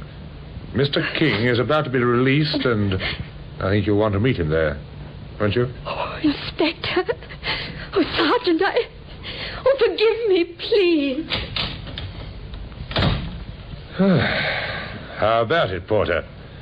Care to have a girl like that to marry? Yes, sir. For more reasons than one. Where are we now, sir? Offhand, Porter, I'd say we were just about where we were when we first heard of the Andrews killing. Put on your thinking cap, Sergeant. This is quite a problem. They sat there in silence. Their minds sifted fact after fact. And once they'd been through the meager supply of facts on hand, they started over again. At one point, the inspector said, half to himself, "There's something we're overlooking. Probably quite a simple point. It usually is, but..." He was quite right.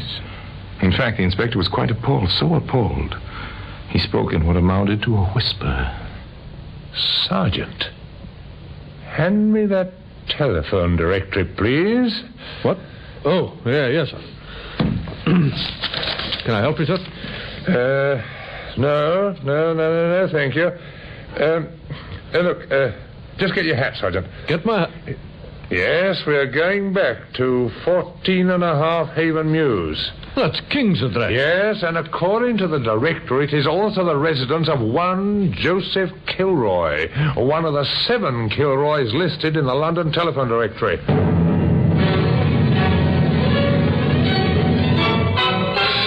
Doesn't take long from Scotland Yard to Haven Mews, not when you travel by police car with a siren going. It doesn't take long to race upstairs to a 3rd-floor apartment, ring the doorbell.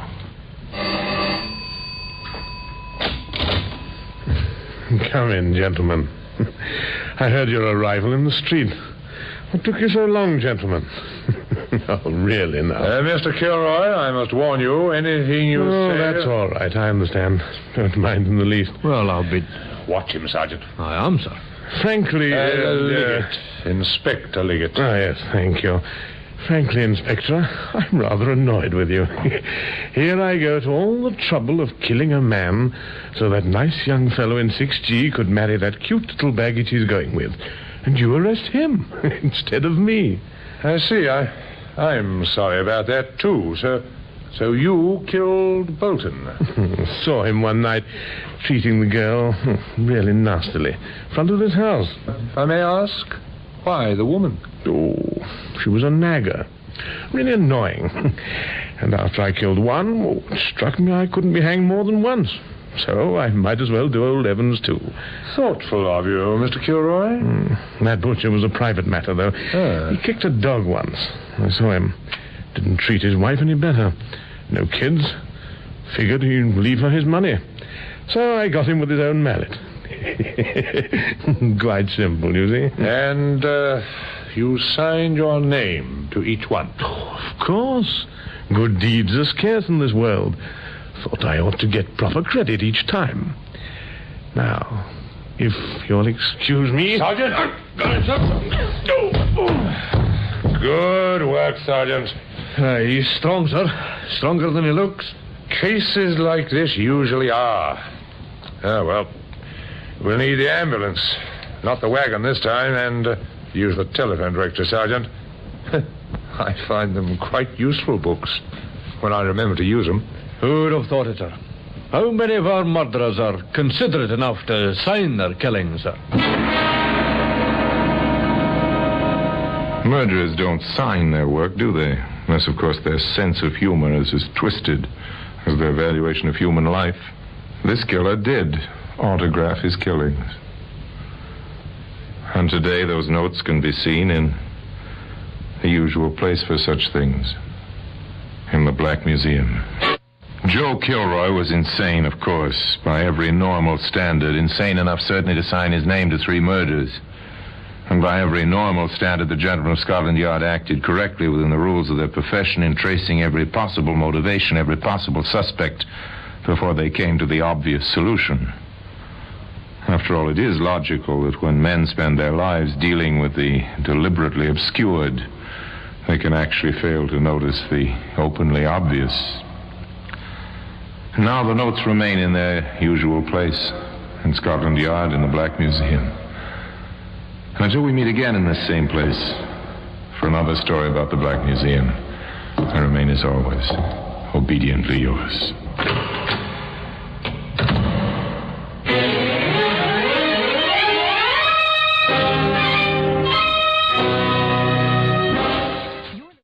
This is Orson Welles, speaking from London.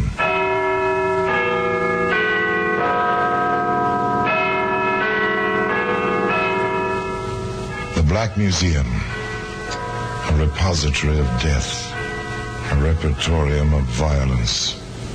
Here in the grim stone structure on the Thames, which houses Scotland Yard, is a warehouse of homicide, where everyday objects, a teacup and its saucer, a lady's parasol, a surveyor's chain, all are touched by murder.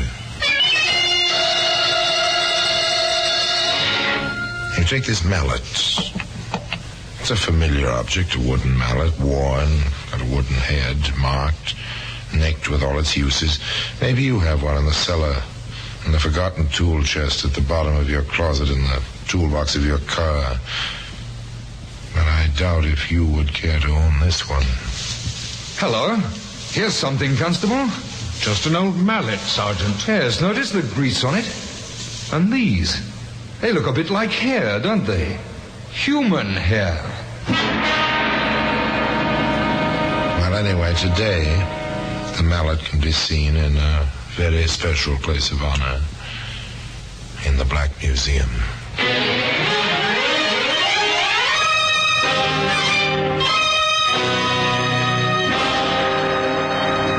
From the annals of the Criminal Investigation Department of the London Police, we bring you the dramatic stories of the crimes recorded by the objects in Scotland Yard's Gallery of Death, the Black Museum.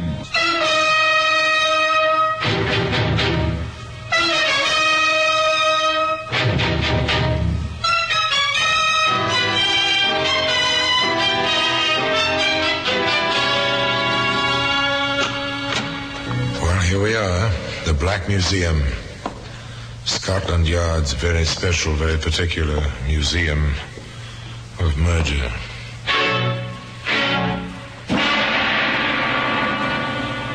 Here lies death. Row on row of cabinets. And in the cabinets, each in its place, each with its simple white card detailing victim and killer, time and place. The weapons, many of which you couldn't conceive as weapons, line these stone walls. Now here for instance, this is a woman's handkerchief, a bit of lace at the edges, crumpled, yellowish with age, yet stuffed as a gag in its owner's throat. It stifles screams, this handkerchief, and the sound of death. Here, a length of heavy chain. Once this chain enclosed a rich man's driveway. I was wrapped around his legs another time, weighted his body in his private lake until the grappling hooks took hold. And here we are. The mallet. Little white card says, in parts, Guy Fawkes Day, bonfire night. Guy Fawkes Day, it's November 5th. It's an old English tradition, you know. The celebration of Mr. Fawkes's attempt to blow up the House of Commons. The English House of Congress, almost 350 years ago. Every November 5th, bonfires of all sizes are to be found on the English countryside as part of this celebration. And that's why, you see, no particular attention was paid to a particular bonfire near a highway in Northampton, one November 5th. Although one fellow did comment. Quite a blaze, that one, eh, Davy? Yeah, flames must reach 15, 20 feet. Silly to build a fire that big way out of here. Well, maybe the fellas wanted London to see it, eh? Well, every man to his own idea, I always say. You see, no particular attention for that moment. Now listen a moment.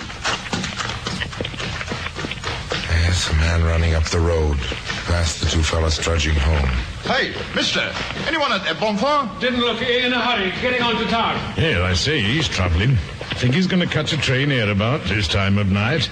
Might as well save his breath and walk. Too bad if he'd been walking. If Marty and Davy hadn't been on the road just then, if the fire hadn't been quite so spectacular, even for Guy Fawkes' bonfire night,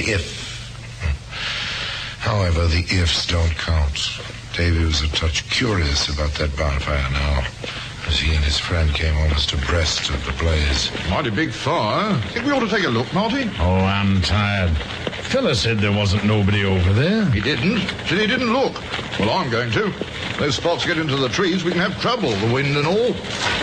Oh, all right. Have it your own way. Yeah, blimey. You can feel the heat right over here.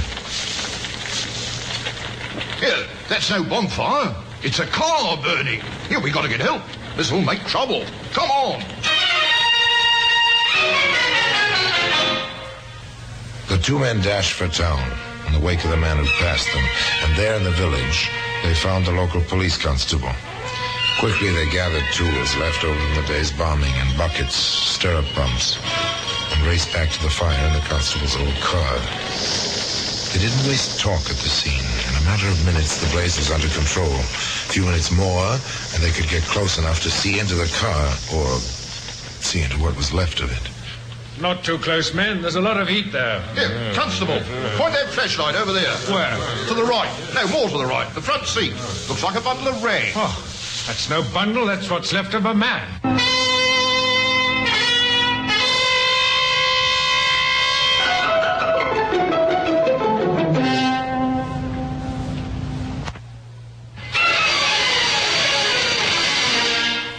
Charred, blackened, a twisted heap, but still recognizable as the body of a man. When the first shock was past, the local police constable ordered the men to stand watch while he telephoned. Before dawn, the experts were on the job. All right, Sergeant. What have we got so far? Number of the car, sir. MU2489. Some fragments of the clothing. Garter buckles, belt buckles. Mm-hmm. A few pieces of cloth. That's about all, Inspector. Yeah, not much to go on. Oh, well, maybe pathology will give us something. Meanwhile, trace the registration, find the owner, search the area around here carefully. Routine, Sergeant. Let me know. Yes, sir. The usual. Now then, you two. Yes, sir? I see. About this fellow who passed you running away from here. What did he look like? Well, it was pretty dark last night, sir. Well, he had no hat on. Yes, sir. Marty's right. No hat, but a top coat and a briefcase. I see. Anything else? Notice his hair? Well, it were dark. Seemed like a lot of it, sort of a round face. You couldn't see his eyes or anything like that. How old do you think he was? Well, he was running pretty fast, like. Well, nobody over 35 could run like that with a coat on and all. Well, unless he's been an athlete, of course. Oh, well, no matter about that. Anything else you remember about him? Not me, sir. Here, Inspector, do you think he had something to do with this? We're not ready to think yet. First, the facts have to be gathered. We'll get out this fellow's description. He may recognize himself and offer to help. Meanwhile, we'll find the owner of the car. A great deal of... The fellow didn't offer any help. All the newspapers carried his description, but there were no results. The number of the car did bring results, however, in the person of a youngish woman who gave her name as... Nora Williams. It was my husband's car. He works as a salesman for a firm in Northampton. He's on the road a lot. He set out this time on the 4th. There's no use your viewing the remains, Mrs. Williams, but perhaps you can identify these. What are they? Garter buckles, a belt buckle. Oh, that's all that was left? Are they familiar to you, Mrs. Williams? No, not at all. My husband never wears a belt, only braces. I see. Mrs. Williams, was your husband on his way to his firm, the home office, so to speak? I don't know. Oh, he didn't say? No, and I called the firm. They said they didn't expect him until next week. Williams, Robert Williams, owner of the burned car. He never wore a belt.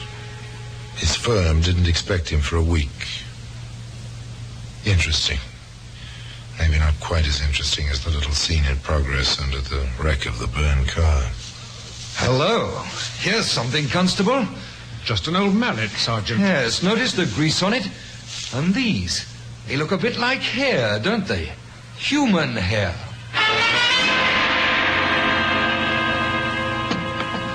There it is, Inspector. Found it about 10 yards from the wreckage. Oh, just an old mallet? No weathering of the paint. Grease, bits of hair. How far was it from the petrol tin? Just a few feet. Another few steps away, that scorched area began. Oh, the main area, or that sort of trail we found burned through the weeds? The trail, sir. You're reconstructing something, Sergeant. Let's have it. Well, sir, suppose that someone hit Williams with the mallet and drove the car off the road. Mm-hmm. Then threw some petrol from the tin on the car and laid a kind of trail of it until the tin was empty. Yes. This party might have tossed away the mallet, dropped the tin, and thrown a lighted match onto the gasoline. It's possible, Inspector. Yeah. You may be closer than you think. Pathology reports that the man who died had been drinking heavily, and that the bits of cloth we found had been soaked in petrol. Soaked in it, sir? And not burned? The cloth came from the armpits of the dead man's jacket. Soaked to the armpits in petrol. Whoever wanted Williams out of the way was thorough, to say the least. Yes, but we don't know yet, Sergeant, if the corpus delicti is Williams. All we know is that Williams is missing, and his burning motor car contained a corpse. Yes, sir. But if the body isn't Williams, then our missing man... Maybe Williams, and maybe a murderer. Well, we'll see.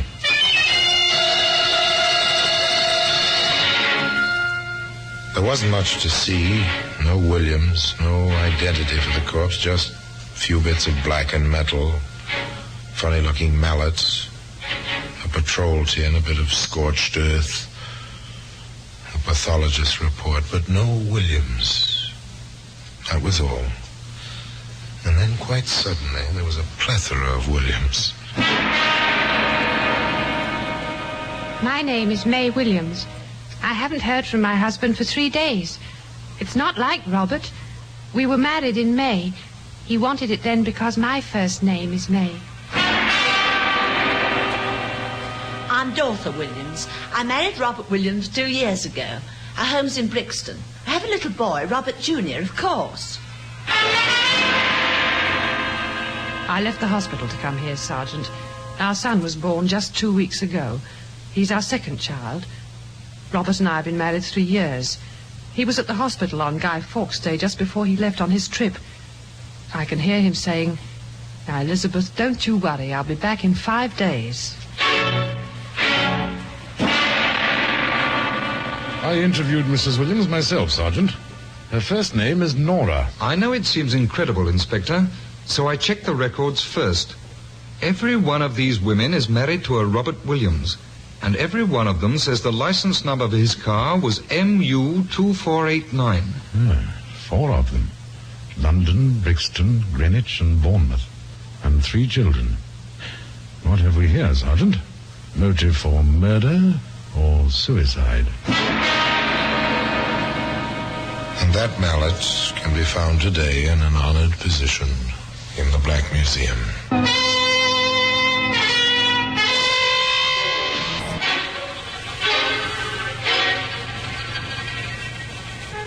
Inspector Lorch and Sergeant Bradden found themselves of a common, if curious, state of mind. There was the very human and male tendency towards some small admiration for a man who could keep 4 wives reasonably happy, when most men have their difficulties with one.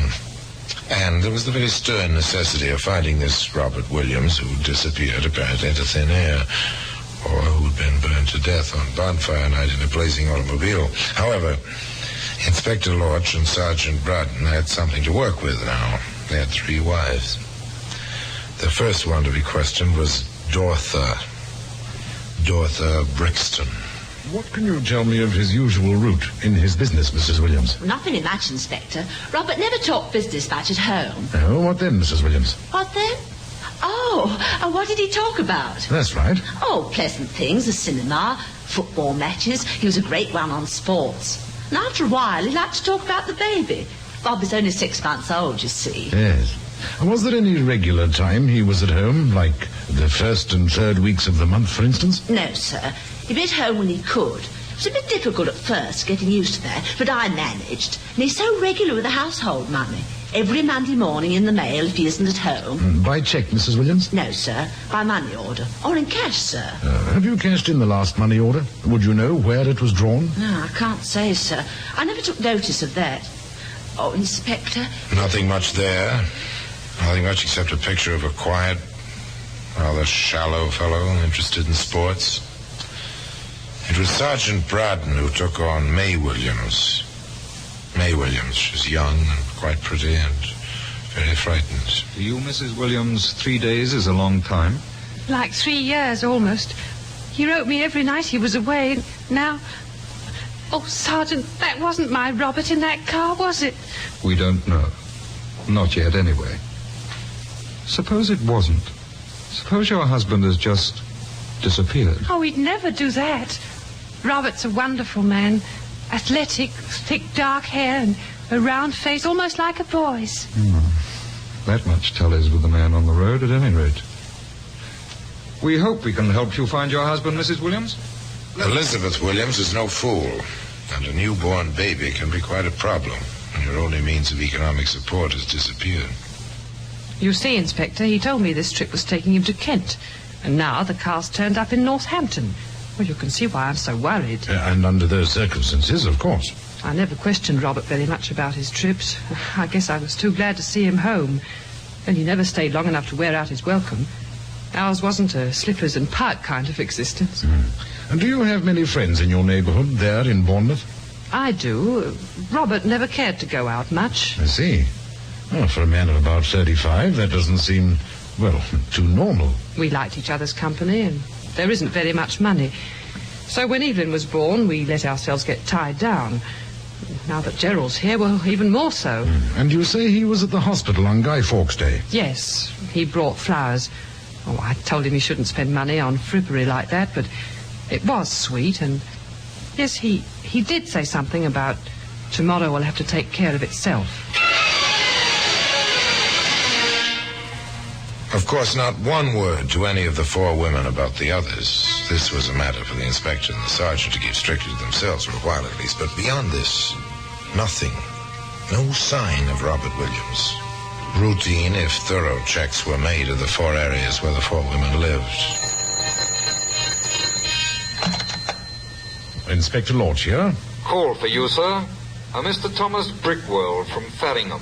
Oh, I don't know any Brickwell. He says he wants the inspector in charge of the Williams case. Oh, does he? All right, put him through, Sergeant. I'll speak to Mr. Brickwell. Yes, sir. Inspector Lorch speaking. My name is Brickwell. I own a dry goods shop in Farringham, 215 Harley Road. Go on, Mr. Brickwell. I'm fed up with this Williams fellow. Think it's high time you police did something about it. Well, we hope to, sir. Quite soon. Then why don't you pick him up today? Have you any idea where he may be? He's on the 10:30 bus for Bournemouth. What? Left my house just a while ago.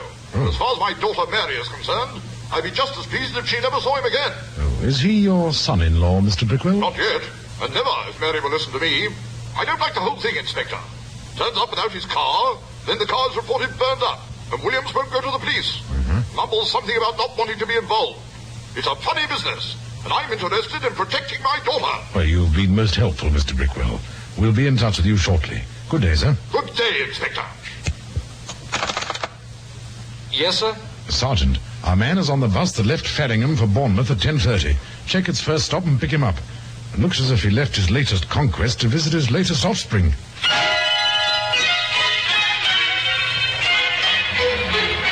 I beg your pardon, sir. Is your name Williams? Robert Williams? Oh, yes, it is. What can I do for you? I'm from the CID, sir. I hope you don't mind coming along.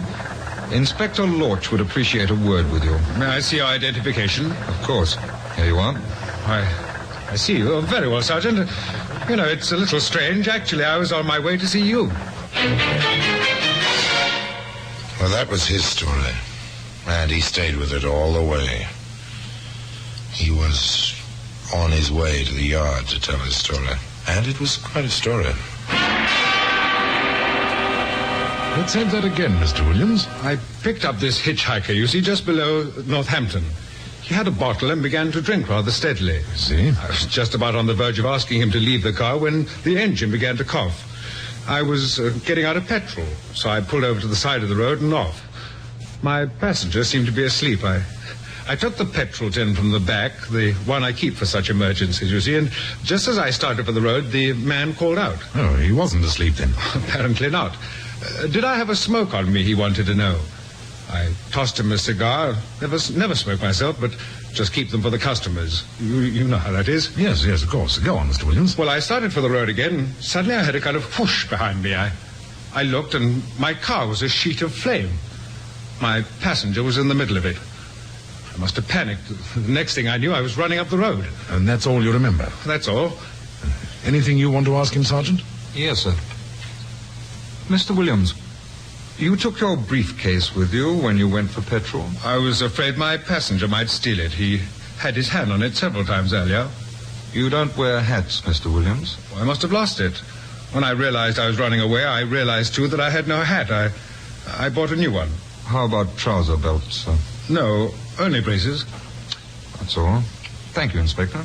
Now, tell us, if you will, Mr. Williams, why you never came forward until we found you. Oh, that. Well, I guess you'd better know. You'll find out anyway. Women. Too many of them. You are married, aren't you? Well, to one of them. Nora. A loyal girl. No questions asked. Wonderful woman. Yes, she is. We've talked to her. In fact, she's on her way here now. You won't mention what I told you, gentlemen, about the others? Between us men, that is. Yes, we'll respect your confidence, Mr. Williams, as far as the law allows. Mr. Williams, did you have a mallet in the toolbox of your car? Yes. Yes, I did. I used it for pounding dents out of fenders. Did you take it out when you stopped along the road on bonfire night? Oh, come to think of it, I did. The cap of the petrol tin seemed stuck, and I think I used it to loosen the cap. And then? Well, I must have dropped it near the car. Yes, you must have. Well, that'll do for now. If you'd care to wait for your wife, Nora, you can wait in the next room. Oh, thank you, gentlemen. I'll do just that. This way, Mr. Williams. Well, thank you, Sergeant. Thank you very much. Well, sir? 4 women. Not too much money. You pick up a tramp no one will ever miss, get him drunk, burn your car and the tramp, let the world think you died in your own car, and start over. Seems so simple. It's really quite complicated. And where there are complications, there are always discrepancies. Aren't there, Sergeant?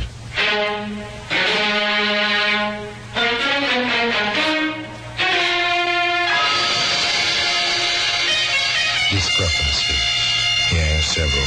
Did you notice them? Now you take the business of the mallets, the 3 extra wives, the disposal of the petrol tin, holes, big ones. And of all people, it was Nora Williams who supplied the next one.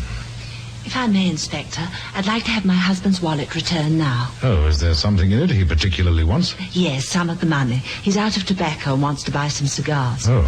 I never saw such a man for smoking. Pipes, cigars, cigarettes. He certainly loves tobacco. Next one. And if Robert Williams lied on that score, in how many other instances? We found the petrol tin 15 yards from the wreck. How did it get there, Mr. Williams? I must have carried it there and dropped it or something.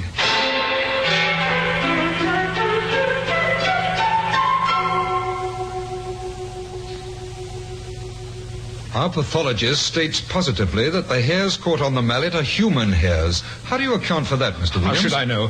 Maybe somebody got hit with it somewhere, sometime. How should I know?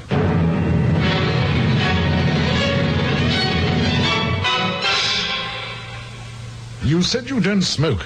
And then your wife asked for your money to buy tobacco. Why did you lie, Williams? What's she trying to do? Frame me? I suggest, Williams, that you had petrol in that tin all the time. That you poured it over that vagrant after you knocked him unconscious with a mallet. That you laid a trail to the car and set fire to it yourself. Ridiculous. Absolutely ridiculous. What for? Why should I do a thing like that? We have that answer, Williams. All 4 answers. In London, Brixton, Greenwich and Bournemouth. And a possible 5th in Faddingham. Your story doesn't wash, Williams. We're charging you with willful murder. And I warn you that anything you say will be taken down in writing and may be used in evidence. Now, about this mallet. And that mallet can be found today if you look for it in an honored place in the Black Museum. No one actually saw the crime committed by Robert Williams, did they?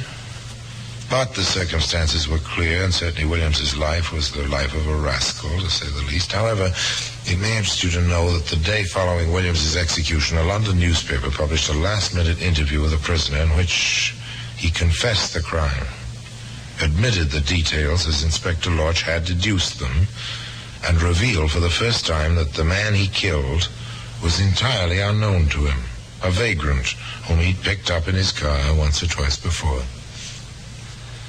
To the extent that Williams paid with his life, justice was served. Of the 4 women who'd been his dupes, nothing is known except that they picked up the pieces of their lives as well as they could. And the mallet, our exhibit, can be found in its customary place in Scotland Yard in the Black Museum. And now, until next time, till we meet again in the same place, and I tell you another story of the Black Museum, I remain, as always, obediently yours.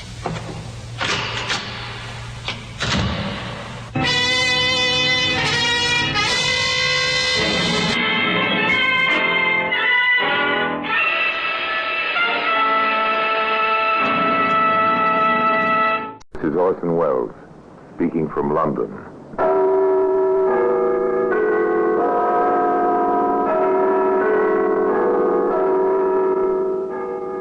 Museum.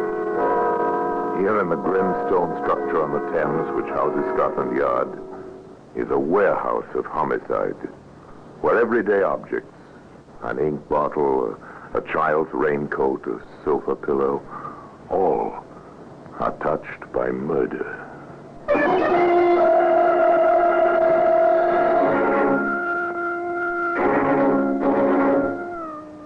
Here's an open-end wrench. It's a familiar object. If you own an automobile, you own one of these. At the very least, you've seen a mechanic use one. The steel shaft about 8 inches long. The shaft bulging into a curve shaped like a horseshoe, which fits a bolt exactly. Simple tool. Almost beautiful in its slim efficiency. Well made, isn't it, Inspector? We're familiar with these things, Doctor. They're quite common as a weapon. Yes, of course.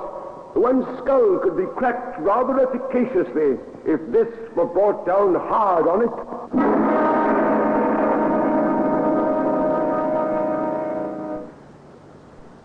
And today, this open-end wrench can be seen in the Black Museum.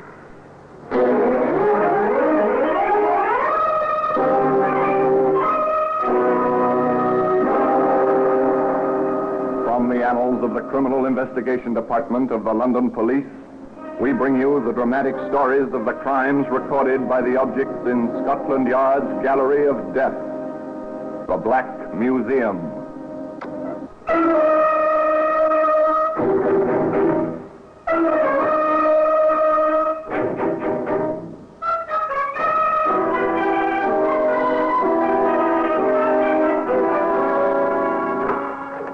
Here we are, the Black Museum.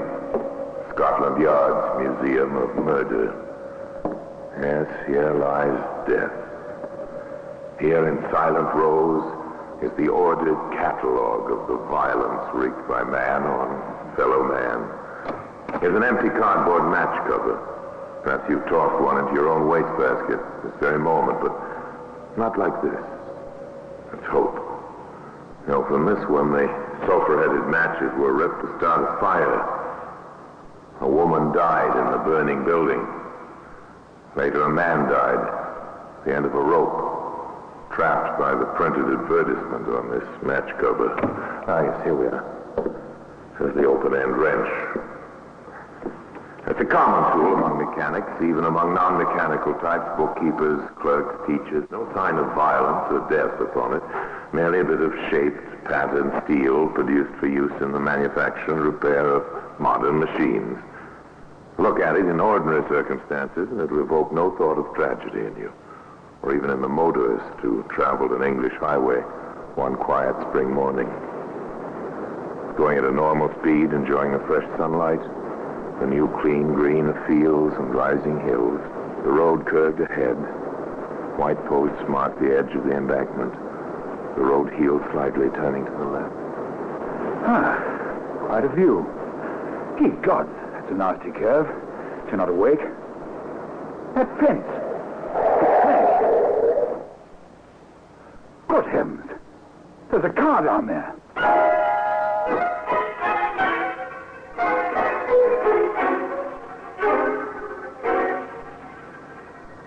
Minutes only until he's back in his own car, speeding toward the nearest town, toward the nearest police station. There. Constable, there's a wreck on the curve about a mile south of here. You have anything to do with it, mister? Oh, no, of course not. I noticed the broken fence and saw the car down the hill. I say, there seems to be a woman in it. Look, you better come. Bring help. The doctor, who was also the local coroner, needed little time to determine which of his functions were called for at the wreck. She's been past help for hours. Must have gone off the road during the night. I've notified the superintendent about the accident, Doctor. Yes, well, you fellows will want to trace the car. Any identification on the body? Nothing in the woman's purse, sir. There ought to be laundry or dry cleaner's marks. It's pretty hard to stay identified these days, Doctor. Yes, of course. You can tell the ambulance men to take her to the hospital. Hospital, sir? Or autopsy. I can't just sign a certificate accidental death, you know, Constable. Yes, sir. Very well, sir.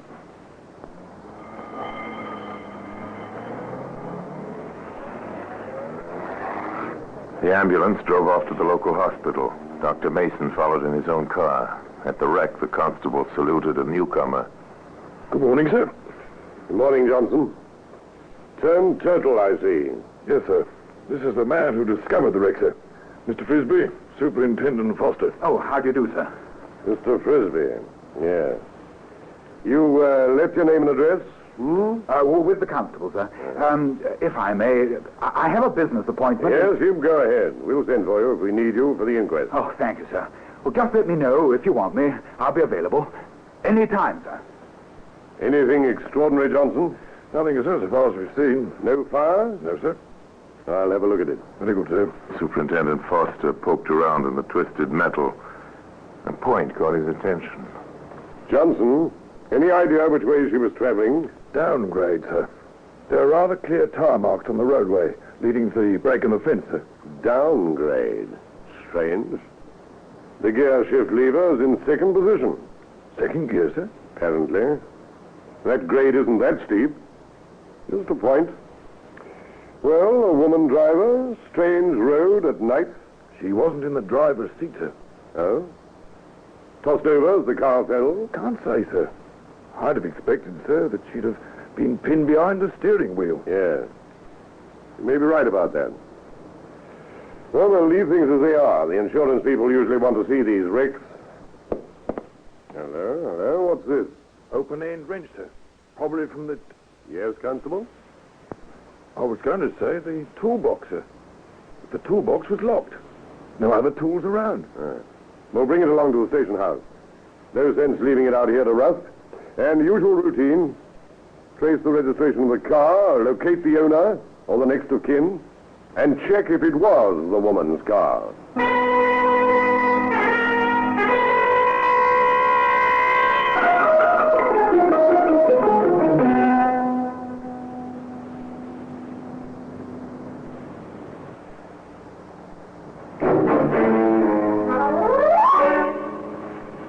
usual routine for another auto accident. Another careless or sleepy driver. The usual telegrams were sent. The usual telephone calls were made. The same afternoon, Constable Johnston reported to his superintendent. Yes, Johnson? Papers on the accident, sir. Yes.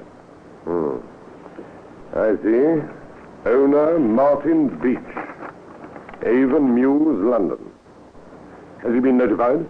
Yes, sir. He's on his way down. The woman was his wife, sir. Yeah. Must have been a shock.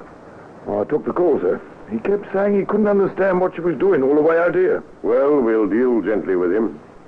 Dr. Mason reported yet? No, sir. Nothing on the autopsy as yet. Taking him a long time. Well, let's see.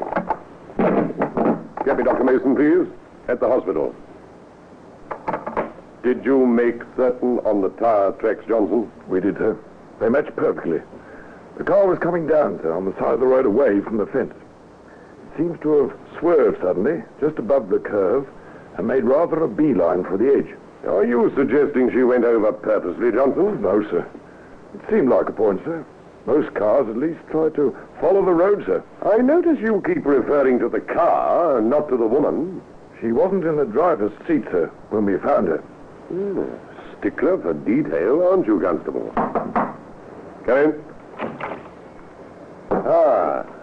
You're both here. Good. I just put a call through to you, Doctor. Yes? Oh, yes, thank you. Yes, he's just arrived. Well, what did you find, Doctor? You ask that as if you knew. Just a deduction. You don't usually take this long time on these jobs. I didn't expect to, until I found alcohol in her stomach. Oh, drunken driver. Oh, I wouldn't know about that.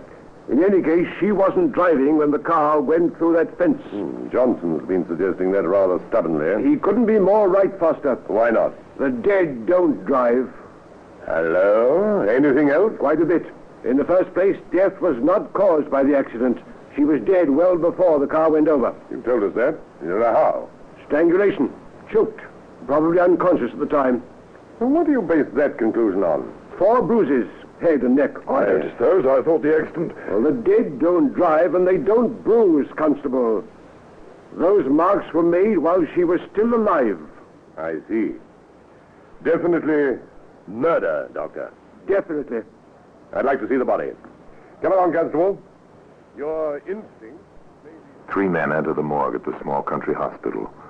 3 grim faces betray no emotion as they view the woman's body. The doctor says... You'll notice the marks the strangler's thumbs made there. The obvious bruise is here, just below her hairline, on her forehead. The superintendent of police says... I see. Interesting, the shape of that bruise. Almost like a small horseshoe. Diffidently, the constable clears his throat. An inquiring glance from his superintendent. The young officer says... We might try for actual size, sir. That kind of mark could have been made by that open-end wrench.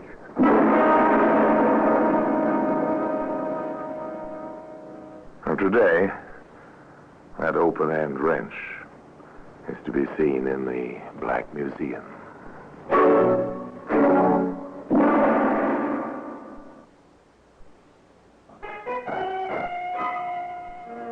The doctor placed the bulged end of the tool against the woman's forehead. The 3 men stood there silently a moment. The constable spoke. No question about it, is there, sir? Not as far as I can see. Johnson, when this beach fellow arrives, say nothing about any of this. And I shall want a trunk call placed immediately. I want to speak with Inspector Hall at Scotland Yard. The ponderous, inevitable juggernaut that is police work began to move. Gained momentum. A fast car brought Inspector Hall and Sergeant Williams from the yard before train connections permitted the arrival of Martin Beach. The inspector listened intently as Superintendent Foster outlined the details. Then, quietly, no fuss, no newspaper headlines. Detectives were dispatched to run a check. Shortly thereafter, a grief-stricken husband arrived at the station house in the company of Dr. Mason. There's no question about my identification, Superintendent. Dr. Mason will bear me out. I knew her the moment that is... Doctor. Yes, it's Mrs. Beach. I can't understand it. I simply can't. She was a good driver, better than I. How did it happen that she was out alone? We lived a quiet life. Avonmews is in a suburb of London, really. She'd often take the car for a drive. I'd go to sleep. I had to get up early. My business is in the city. She said she wanted some fresh air last night. I didn't miss her until I woke this morning. I can't understand it. Why should she be so far? A simple story. Quite commonplace, quite honest. One question seemed to puzzle the husband more than it disturbed him. Liquor? Whiskey, you mean? No, an occasional drink at a friend's place, that was all. Why? Are you suggesting Louise was a drunken driver? No, they were suggesting nothing, merely asking a routine question. Yes, they would release the body shortly. We had no relations, no one. We had only each other. I shall have to notify our friends. Yes, the police agreed sympathetically, and Superintendent Foster and Dr. Mason escorted him to his London train. Meanwhile, on the Middlebury Road.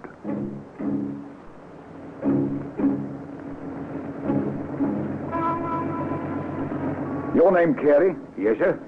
My name's Williams, CID. My identification. Yes, Sergeant. Something go wrong? You heard of the accident down the hill? Yes, of course. How late do you keep this petrol station open? 12, 1 o'clock, depends on the traffic. And last night? I closed up about 1. Locked the tanks and then Any customers around that time? Well, there was a dark sedan, man and woman. You got a good look at the woman? He was driving, bought 5 gallons. She was asleep in the front seat. Any sign of whiskey? Well, he had a breath on him, Sergeant. Seemed in a hurry, too. Edgy. Now, look. This photo mean anything to you? Yes, it looks a little... It's hard to tell at night. The light's bad. Is she sleeping there in the picture? No. She's dead. They call it backtracking. They try to trace the car along the road it traveled. The gas stations first. In this case, where whiskey was present, the taverns and the inns were checked as well. You're the landlord here? Yes, sir. My wife said you're the police. Yes. We're trying to trace a man and a woman. This picture mean anything to you?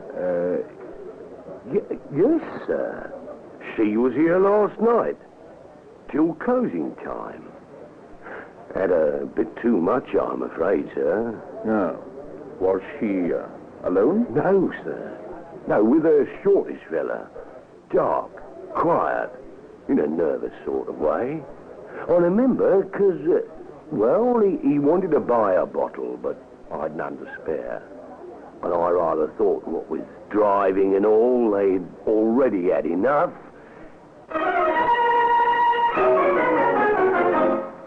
That evening, Sergeant Williams gave the inspector his own report and that of the men assigned to the railroad portion of the inquiry. They routed the conductor out of his bed. He remembers the fellow all right. Bought his ticket on the train. Complete stranger, shortish, and dark. Yes, she was with a man, all right. Seems to me we'd better break the news to Beach. It won't be pleasant. It wasn't pleasant. Martin Beach took it quietly, but with obvious shock. Louise? With another man? Inspector, you can't be serious. I'm afraid I am. Your wife's picture has been tentatively identified by a petrol station owner and by an innkeeper on the Middlebury Road. They'll be taken over to the hospital to check tomorrow. And she was with a man. No, it's not possible. No one could have been that secretive. Why? We just lived for each other. Oh, it's an old story to us, Mr. Beach. You're a busy man. Your wife was alone a good deal. But when? How? Well, you told us yourself. She used the car alone and quite often at night. If I could get my hands on him. Oh, what fools we mortals be. We want him too, Mr. Beach. Now, will you help us? Of course, anything. Anything at all. Then, maybe search your wife's effects? Of course, Inspector. Search the whole house if you think it will. They were quite thorough, of course, and very quickly they were successful. I found these in the stocking box at the rear of the bureau drawer, Inspector. I see. Letters. Mr. Beach, do you know Of Fred Hennessy? No. May I see the letters? I think you'd rather not. And we'll be checking them for fingerprints, of course. They're all addressed to your wife. The last one makes the arrangements for a meeting place with the car. Is there a return address, Inspector? There is. Good luck, Inspector.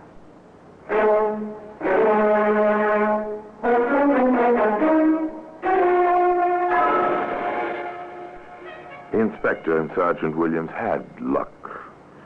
However, it was not exactly good luck. Fred Hennessy? No, there's no Hennessy living here. Well, now, perhaps he used another name. A shortish, dark fellow, with a flair for letter writing. No, haven't heard any shortish men staying here in months. Well, this is 346 Greenville Street, isn't it? Well, there's nowhere else, Inspector. What's more, I don't have any letter writers here. Every one of my men roomers except one works at the car factory. They're a tough crowd, Inspector, but they're nice enough to me. I take good care of them, I do. And the one who doesn't build automobiles? Oh, he's a constable, he is.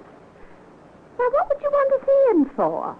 A good question, and a big disappointment. Still, the machinery ground on. The reports came in to the small bare office at the yard. Here we are. Fingerprint reports, Inspector. Now, the prints on the letters match those they found on the gear shift lever in the wrecked car.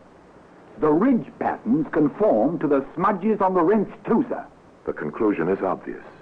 At the very least, it placed the maker of those fingerprints in contact with a murdered woman in the murder car with the murder weapon. It looks so as if he pulled off the road, did the job, then started the car downgrade and jumped. Yes, probably. The unlocked door on the driver's side would indicate that. But what about those prints I told you to try and get? We have them, sir. Lifted them neatly. I was saving that for the last, sir. You see? They match. Yes, very good. Thought he was clever. Well, murder's usual in amateurs' crime, isn't it, Sergeant? What about the men to identify him? They'll be in London in the morning, sir.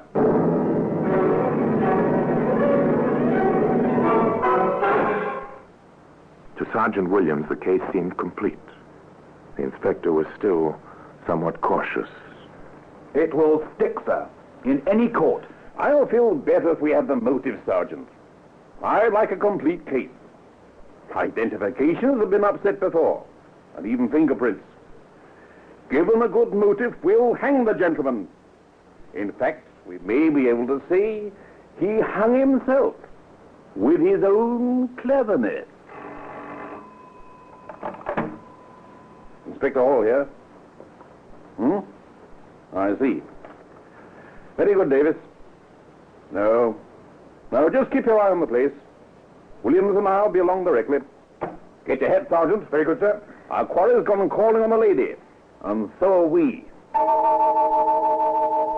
The police car sped silently through the London streets, out to a pleasant suburb.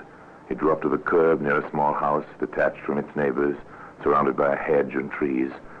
A man stepped out of the shadows, spoke softly to the inspector. He remained at the car as the inspector and the sergeant walked to the front door of the house and rang the bell. Yes? Miss Jeffrey? Miss Dorothy Jeffrey? That's right. My name is Hall, CID. My identification. May we come in? Why, yes. Why not? Thank you. What can I do for you? Well, as a matter of fact, Miss Jeffrey, we stopped by to see your caller, Mr. Martin Beach, I believe? Inspector. Well, this is a pleasure to see you all the way out here. Is it, Mr. Beach? Of course. You know why we're here, don't you? I assume you saw me come by. Wait a minute. What's going on here? Don't you know, Miss Jeffrey? I know CID inspectors just don't drop in or come by. Martin, have you been up to something? Stay out of this, Dorothy. I'll not stay out of it. If we're to be married, I've a right to know. We've dropped by to tell Mr. Beach about his wife. Wife? You never mentioned a wife, Martin. You're not arresting me, Inspector. I was home and asleep when she was killed. The innkeeper says not Beach. So does the petrol station owner. So does the conductor of the train you took back to London from Middlebury. I said you're not taking me in. You're not! You're not! Inspector, there are French doors into the garden. Your house is well covered front and back, Miss Jeffrey. He won't get far. That's his warning. He'll stop running now. Oh, this is not the expected way to break an engagement to be married. Yes, I understand, miss. But you'll get over it. This manner of ending a relationship is far less permanent than the one your fiancé used to gain his freedom from his wife. You know, miss, the chances are quite good that they've got away with it. If he hadn't written some fake love letters and forgotten to hide a certain open-end wrench.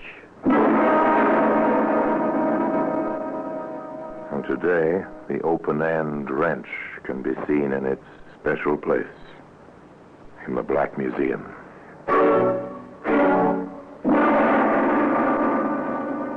Orson Welles will be back with you in just a moment. It's an old dodge, of course. May have worked many times. Commit a murder, wreck an automobile to cover its traces. It might have worked this time if Martin Beach had known that dead bodies do not bruise. If he'd been really clever and had succeeded in burning the car and the body. If. But he was not really clever. His cleverness failed him. Failed him at 8 o'clock one morning in Dartmoor prison. As for Dorothy Jaffrey, she disappeared when she had come into the great anonymity which is London. And so until next time, till we meet in the same place for another story about the Black Museum, I remain as always, obediently yours.